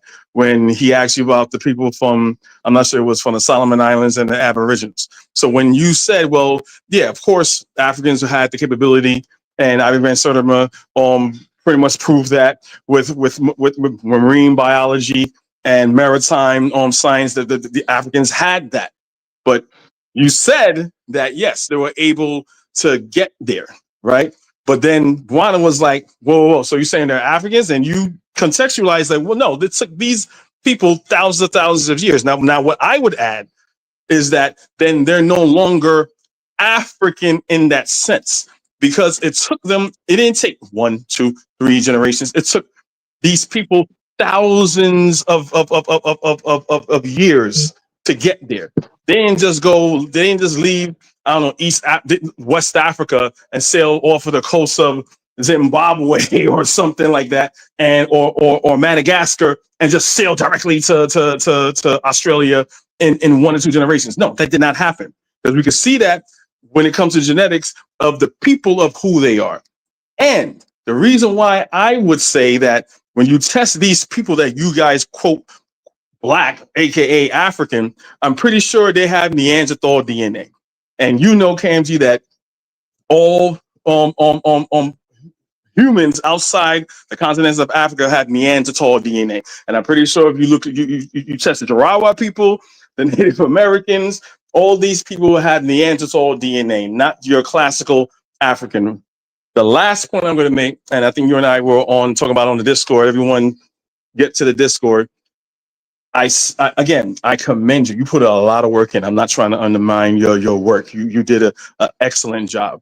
My only thing that I would say is that we don't have an Olmec body to take a DNA sample from. We do not have an Olmec body to excavate from. But we can come to the conclusion that there are probably a small group of Africans that went to Mesoamerica, right, that established that civilization there in the Yucatan Peninsula. But we don't know without a shadow of a doubt that it is that 100%. It's not that ironclad. You know what I'm saying? I would say it's looking like 85% that, yes, we are on the money. So that's my take on the whole thing.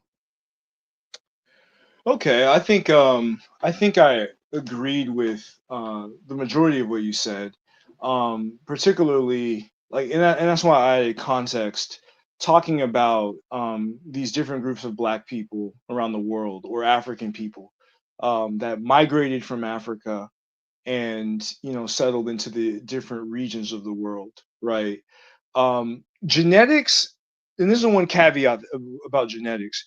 Genetics has a lot of bias, right? So we have to always contextualize it and externally corroborate it.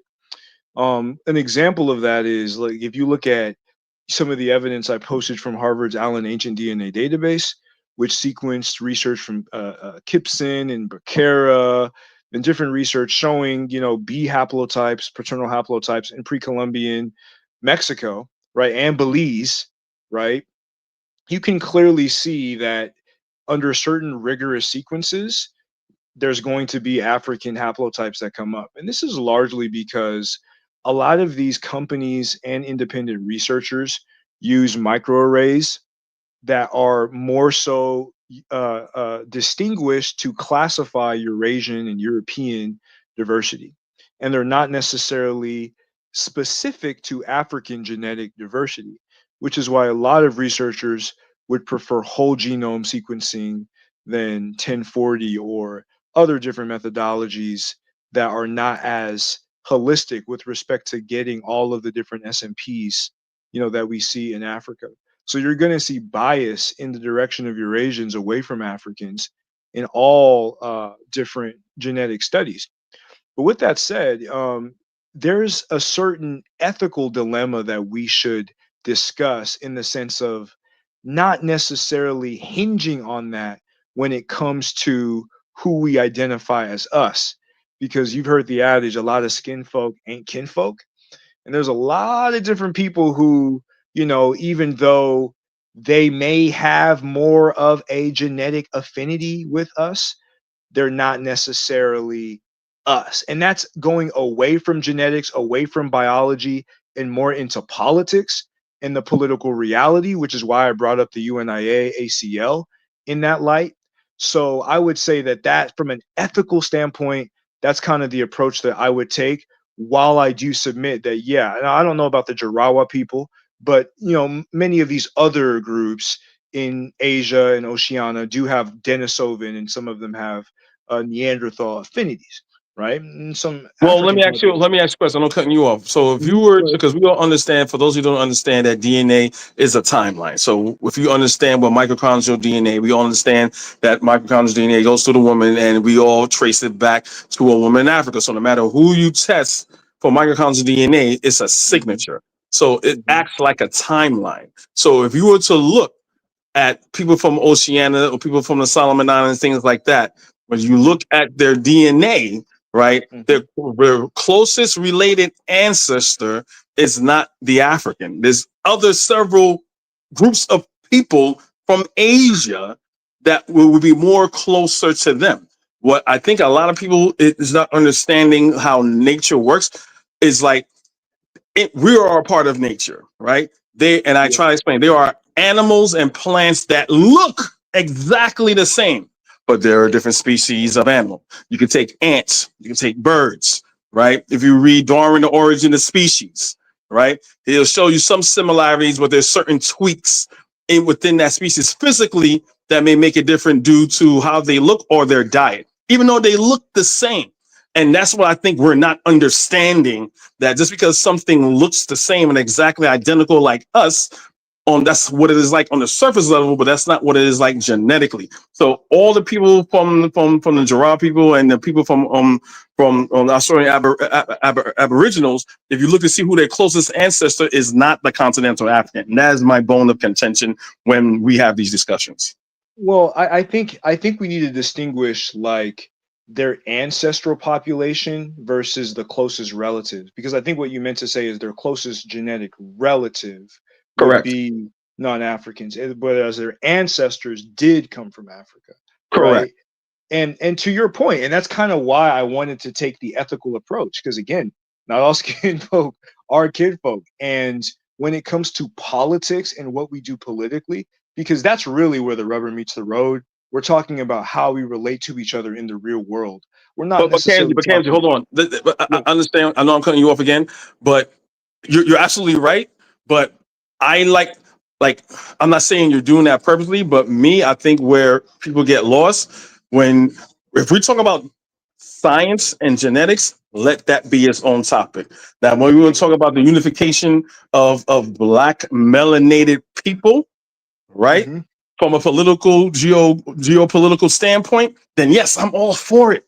But people from Mhm. Papua New Guinea, they saying they black like me. Yes, let's do that. But Yeah. let's be clear here of who our closest ancestors are. That's not to ostracize them. This is science. People are putting their feelings and politics into science. It just is what it is. Yeah, go ahead. Yeah, yeah. And I would just say that the political, like our geopolitical position, we do integrate the sciences, but we want to keep things in context, which is why I think that, Cambone's 10, 100, 1,000 is a really brilliant way of putting it, right? Like how you're closer to your first cousin than you are to your third cousin, right? You share the same grandparent with your first cousin, and you share the same great great grandparent with your third cousin, right? So, yeah, I definitely agree with that, and I do believe that local issues, like you got to get your own house in order before you go to the family reunion, right?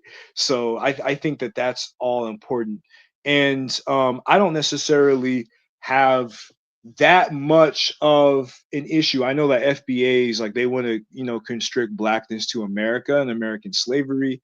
I find blackness in classical Africa, which is something that Reggie told me. We were talking about this yesterday, where he dealt with black being divine, how it is divine in African cultures. You do see it in Pharaonic Africa, and I'm not as familiar with the associations of blackness in these other cultures like the Fijians, Melanesians. I have no idea. But Reggie basically his position was if they didn't deify blackness, then they're not us, right? So I could definitely agree to that to a degree, right? Now with the Olmecs or the Tutu Shi, there's indisputable evidence, not only from the Tataliko excavations and the Sarah excavations, but the epigraphy, the genomics of the region of that time period, of the different flora and fauna, microfauna, the onomastics. There's indisputable evidence that there was contact by Africans. I think anybody who denies that today is ideologically biased. That's not to say that all of them were us, because if we look at Guadarrama's analysis, they certainly weren't. However, King did bring up the fact that, these quadrangular orbits and the less zygomatic projections, you do see that brachiocephalic or short head morphology among certain African populations, which is definitive. But in terms of what they define us as, the features that they define us as, you definitively see that in Wyszynski's analysis, as well as Guadarrama's analysis of Tataliko that had Olmec migrants. You definitively see that Monument F El Negro phenotype within the skeletal remains, right? So at this point, I mean, with the amount of analysis that I've done, that I will continue to do, I don't think that anybody could deny that there was African contact.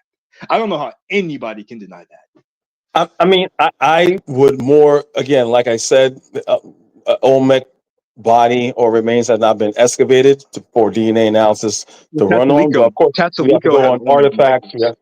I'm sorry. Go ahead. Tataliko, I just mentioned, Guadarrama and Wyszynski analyzed remains of Tataliko, and it showed that they had black or African affinities. And these were some of the Olmecs. One of the sites is an Olmec site, and another site is believed by most anthropologists, archaeologists, Tataliko to have had migrants from the Epi-Olmec culture.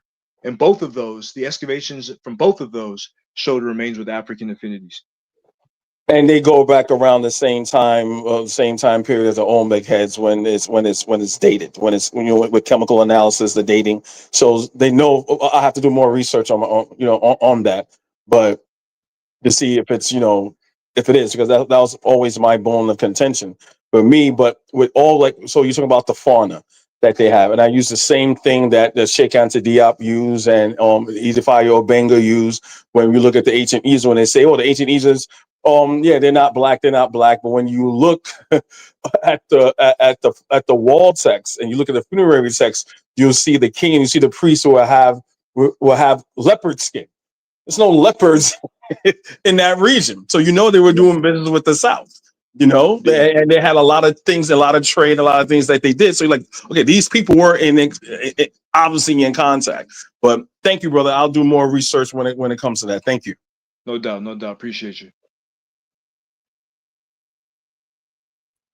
Last but not least, and good back and forth discussion. I'll be curious to hear what Buana has to say to follow, or Sister Cheryl, who's active in the chat. But let's welcome in our brother Bakari. By the way, before Bakari speaks, just want to shout out Bakari too. He checks in on me pretty regularly, see how things are going, and even before my father passed away, he would check in. So I do appreciate him. But Bakari, how are you this week? I'm good, my brother, and peace to everybody on the panel. But man, and the chat. But that's what brother's supposed to do, man. If I don't check on you and worry about you, what's the purpose of us being on here damn talking for? Yeah, you don't check on me though. You don't check on me. You don't check on me. You don't answer your phone. I could just call you the other day. I just called you the other day, Buana. I'm at work. I'll call you back. I got your text. See, am I lying? Thank you very much, my brother. No, you only check on me to give me bad news. You only check on me to make sure I eat for the day. Okay, I got Anyways, you. get and finish what he's doing. Well, here's the thing. With me, I'm not going to, I was listening to the discussion. It was a good discussion.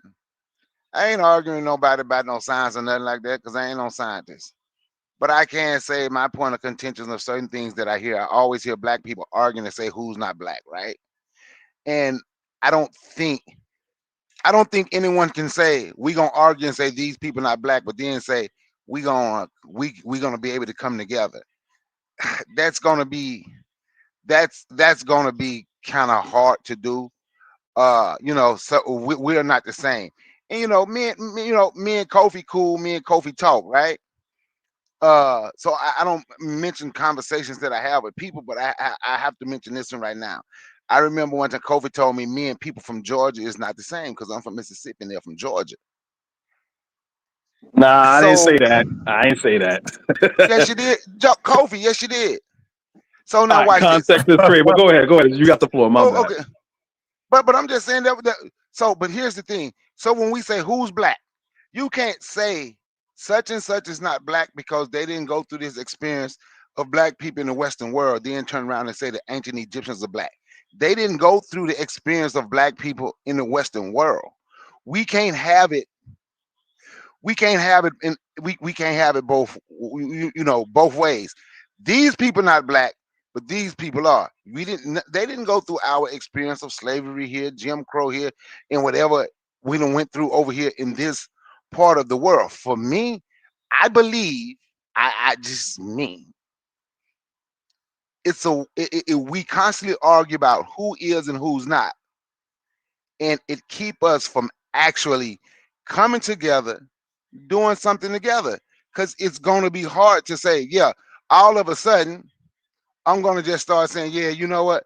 Yeah, now we the same and we can work together. Well, we wasn't the same before. You just told me we wasn't the same. So now that you need this, we the same. No, I'm going to be okay over here dealing with people who always saw us, who always understood that we're the same. It's good for people that study science. I'm not telling nobody don't. I just say I don't know much about it. And it's good to study DNA. I just know I'm a novice, maybe. If I'm even, I might not even be a novice. Shit. But that would be something I would be new to. But I do know saying people haven't been through the same experience that we haven't been through. There's a FBA and ADOS mindset saying those people or these people are not black. Or you say that's okay. So tell me what you said about black people in Mississippi and black people in Georgia, Kofi. I don't remember saying such a crazy. I don't make generalizations, and if I said that, it must have been something specifically I was saying. I remember we were talking about the people I believe in Mississippi and Memphis, and you No, were we were talking telling about me about Mississippi how in Georgia. I remember the conversation, and I'm like, dude, how you gonna say we not the same? We black from the United States, from the you must have misunderstood me because all black people in America are the same. so watch They just live in so different regions of the United States.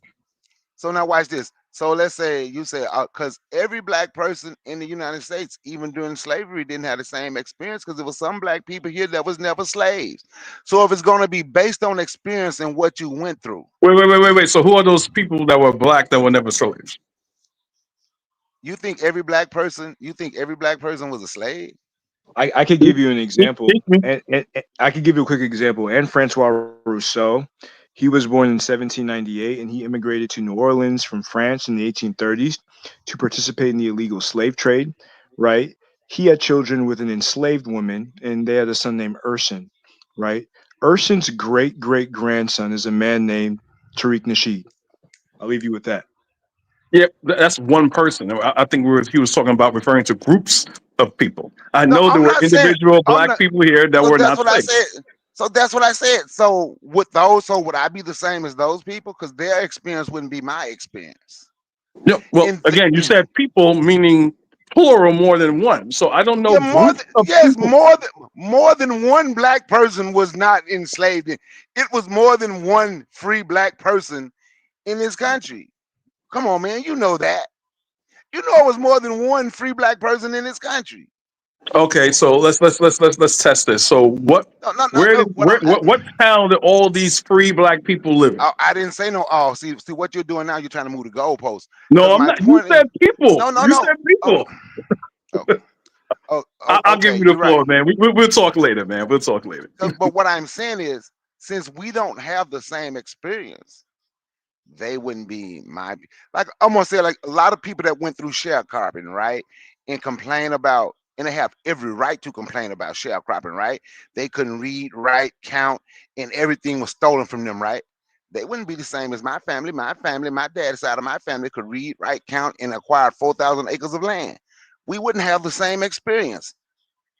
I could go down to Crystal Spring, Mississippi. We had horses and cows and all that shit that was acquired during after slavery and Jim. So the experience wouldn't have been the same. But even though the experience was not the same for my dad and his family, for other black people, we never saw a difference in black people, is my point. Because even though the experience wasn't the same, it was still a struggle. And then we're trying to say these people are not the same because the experience is not the same. We forget about the struggle that they still had, because I can still talk about the struggle that my folks had. I can talk about the struggles, people trying to take their land. I can talk about all those struggles. So when we look at it, when we are constantly trying to figure out who's not, what we are doing, in my opinion, I think we're dividing ourselves even more than we already are. And we are actually doing the work of people that a lot of black folks call white supremacists. And I don't use the term or phrase white supremacy because I don't call nobody supreme. And I know y'all gonna say it means something else, but I don't use that term for white folk. I don't call nobody supreme. I'm just being honest. But we are doing, when we are dividing ourselves, we are literally doing their work for them. They sit back and watch us do it. That's my take on it. And if I misunderstood something that people said, you can tell me, and I like, okay, my bad, I was wrong.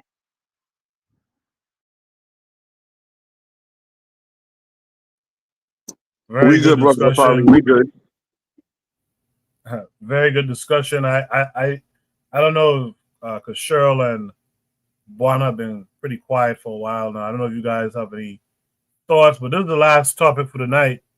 So if you're going to make any extra thoughts, do it now before we get to shout outs. Me personally, I am happy. If Amma wanted to go first, whatever. But I am particularly happy because what Kofi has done tonight is he's done it. He pinned down Kamji in referencing in terms of DNA, and Kamji made a distinction between a geopolitical notion of blackness or Africanity or whatever that means, and being in terms of African being on a DNA level. And since he did that, I have to concede, because it was a question in my mind whether these people are African people. You know, it was a real question in my mind, and it was answered tonight. And you know, for me, I was wrong, and Kofi was right in terms of the time having an importance in dealing with how you reference this whole DNA issue, and the fact that he just was right on that assumption, what I thought was an assumption. He was right, and I would just leave it with him. You know, he was right, so it is what it is. I'll leave it. Thank you for that.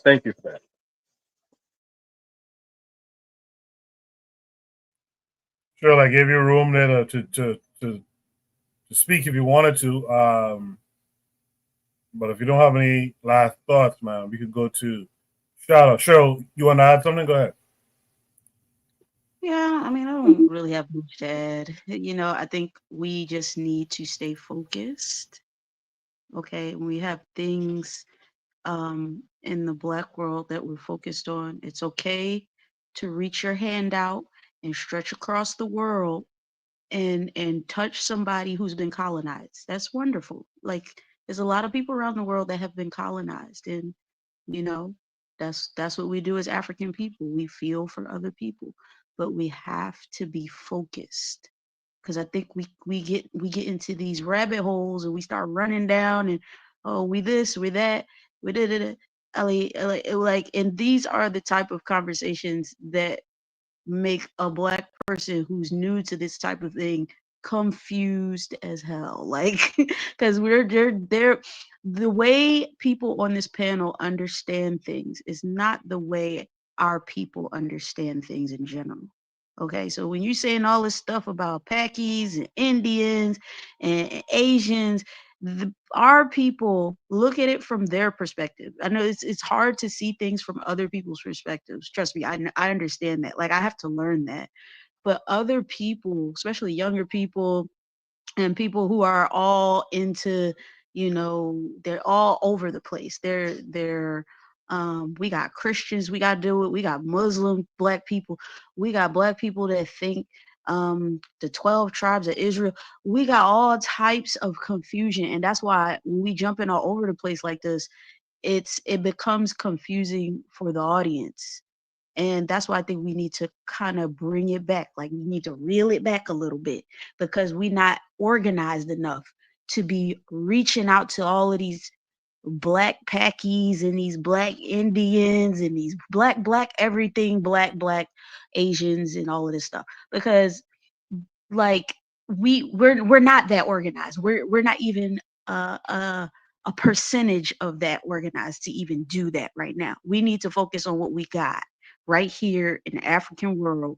And then once we get that settled, then you can go out and spread your joy and spread your whatever.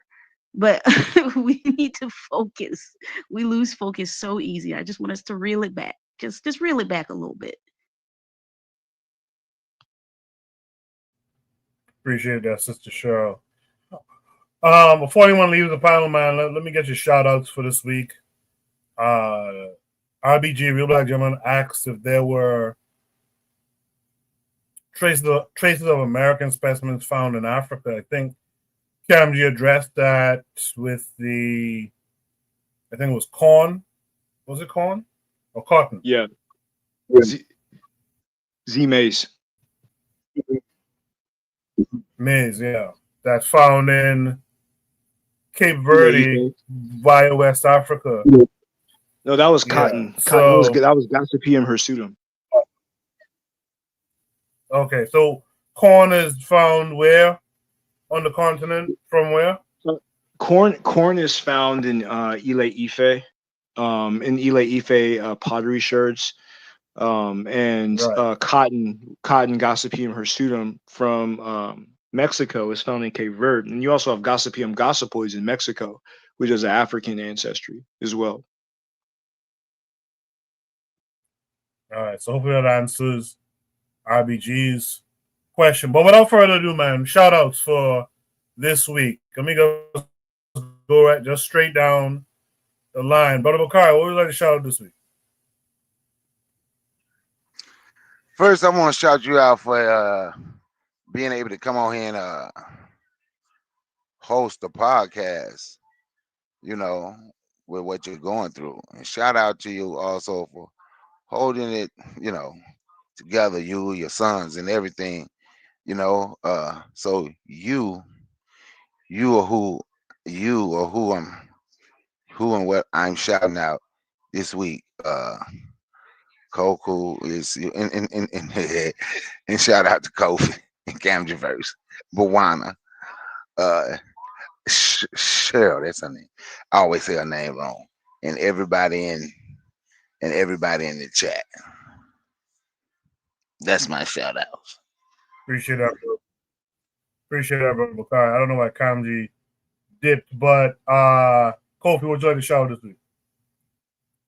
Yeah, I'm gonna pretty much piggyback on what Brother Bakari says, like you having the strength and courage to, to do a podcast in light of what's happening.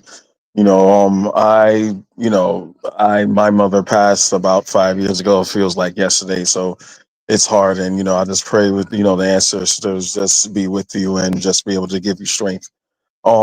I also want to shout out to the panel, obviously, Kamji Verse for gracing us with his presence, and shout out to the Haitians that are here that Trump is trying to deport, right? Shout out to the Somalis, that the ones that realize that they're now niggas, even the ones that voted for him, even shout out to them, so that's who I want to pretty much shout out now, and to just the black world. And also shout out to Professor James Smalls for trying to put that olive branch out to FBA, and they pretty much slapped it out his hand.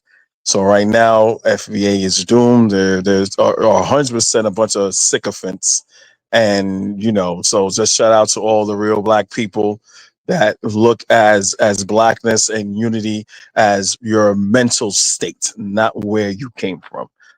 So that's about it. Appreciate that, Kofi.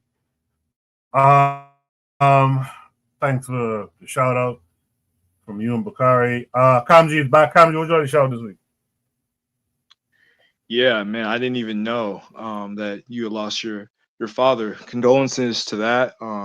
He's definitely with the ancestors, and I could tell that he raised a strong son. Just for you to be able to put on this platform and allow this back and forth that could even get contentious sometimes. So I feel honored that to be able to share this space with you during this time.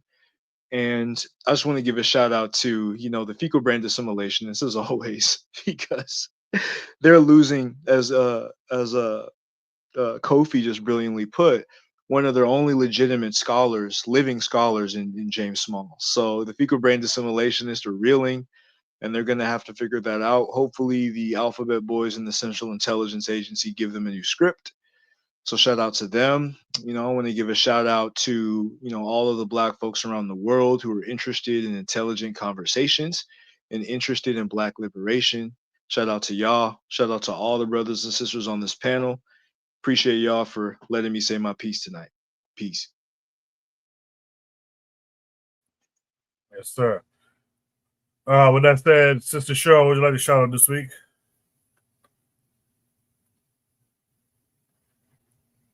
Oh man, there's a lot. Oh, can't think of anything specific. No, there's a lot of things. um, I don't know. I'll just say shout out to you, Koku, for trying to, mediate this thing here. Shout out. I appreciate that, Sister Cheryl. Last but not least, man, Buana, what would you like to shout out this week? Yeah. So first, let me start like this. Shout out to Black Thought and the Black thinkers. And I understand Shirley's position. Sometimes you have to dumb it down for the masses, but there must also be a space where Black thinkers could convene and have discussions above the fray. I live in a country where the most intellectual discussion people have is talking about the game or collect and crack conquer and how to make that. So I really appreciate sometimes these academic dialogues because we must have a place to climb up to rather than living, on baseline all the time.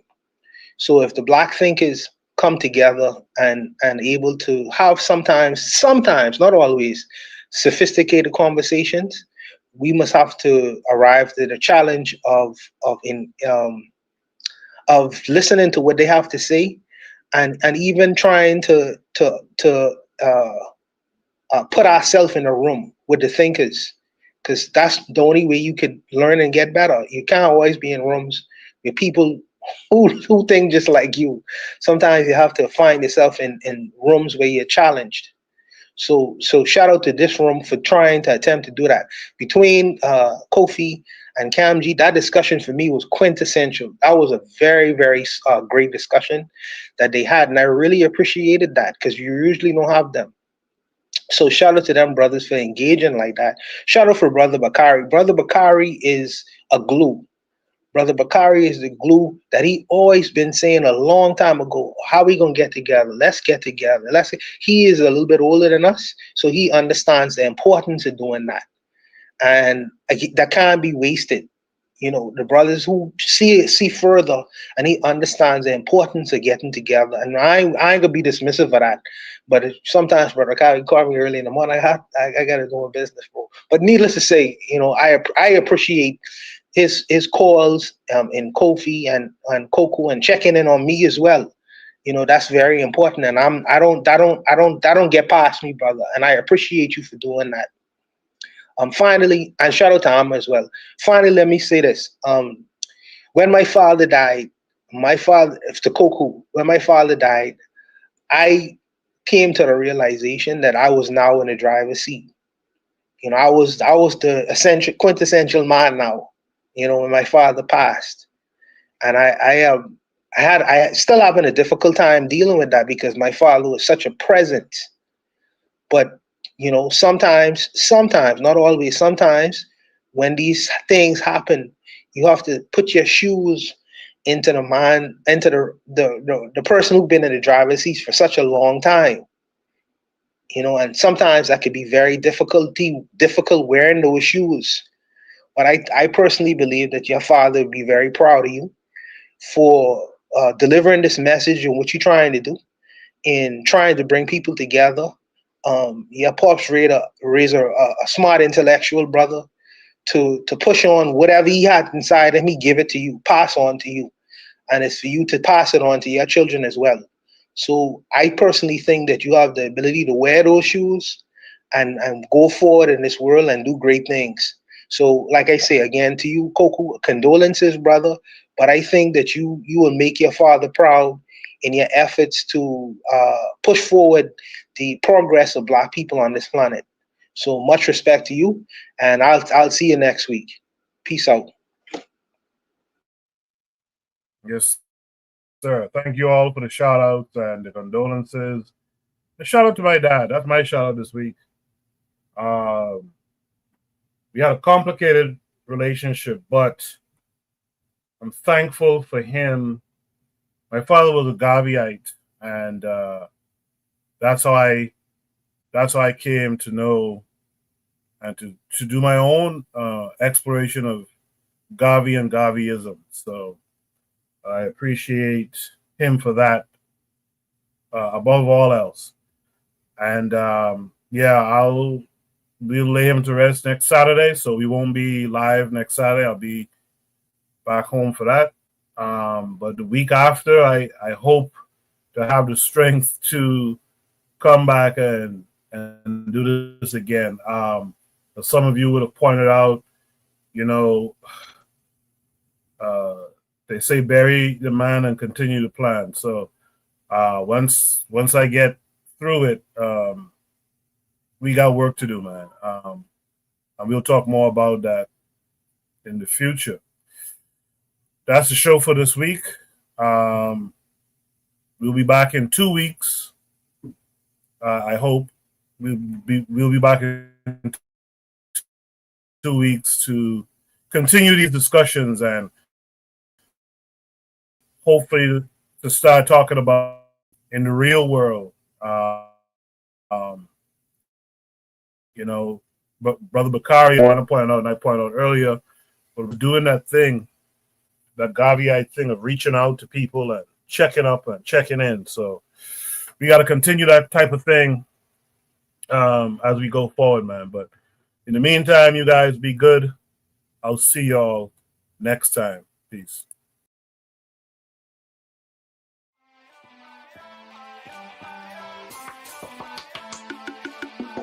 Thanks for listening to the Bitter Medicine Podcast with your host, Koku. If you like what you just heard, we hope you pass along our web address, bittermedicineblogs.com, to your friends and colleagues, and share our show to all your social media. Be sure to check out our archive section on our website for previous podcasts. This has been a KWAZ radio production. Join us next time for another session of the Bitter Medicine Podcast. Follow us on Facebook at Bitter Medicine Show, Twitter, Bitter Meds, Tumblr, Bitter Meds, Instagram, Bitter Medicine.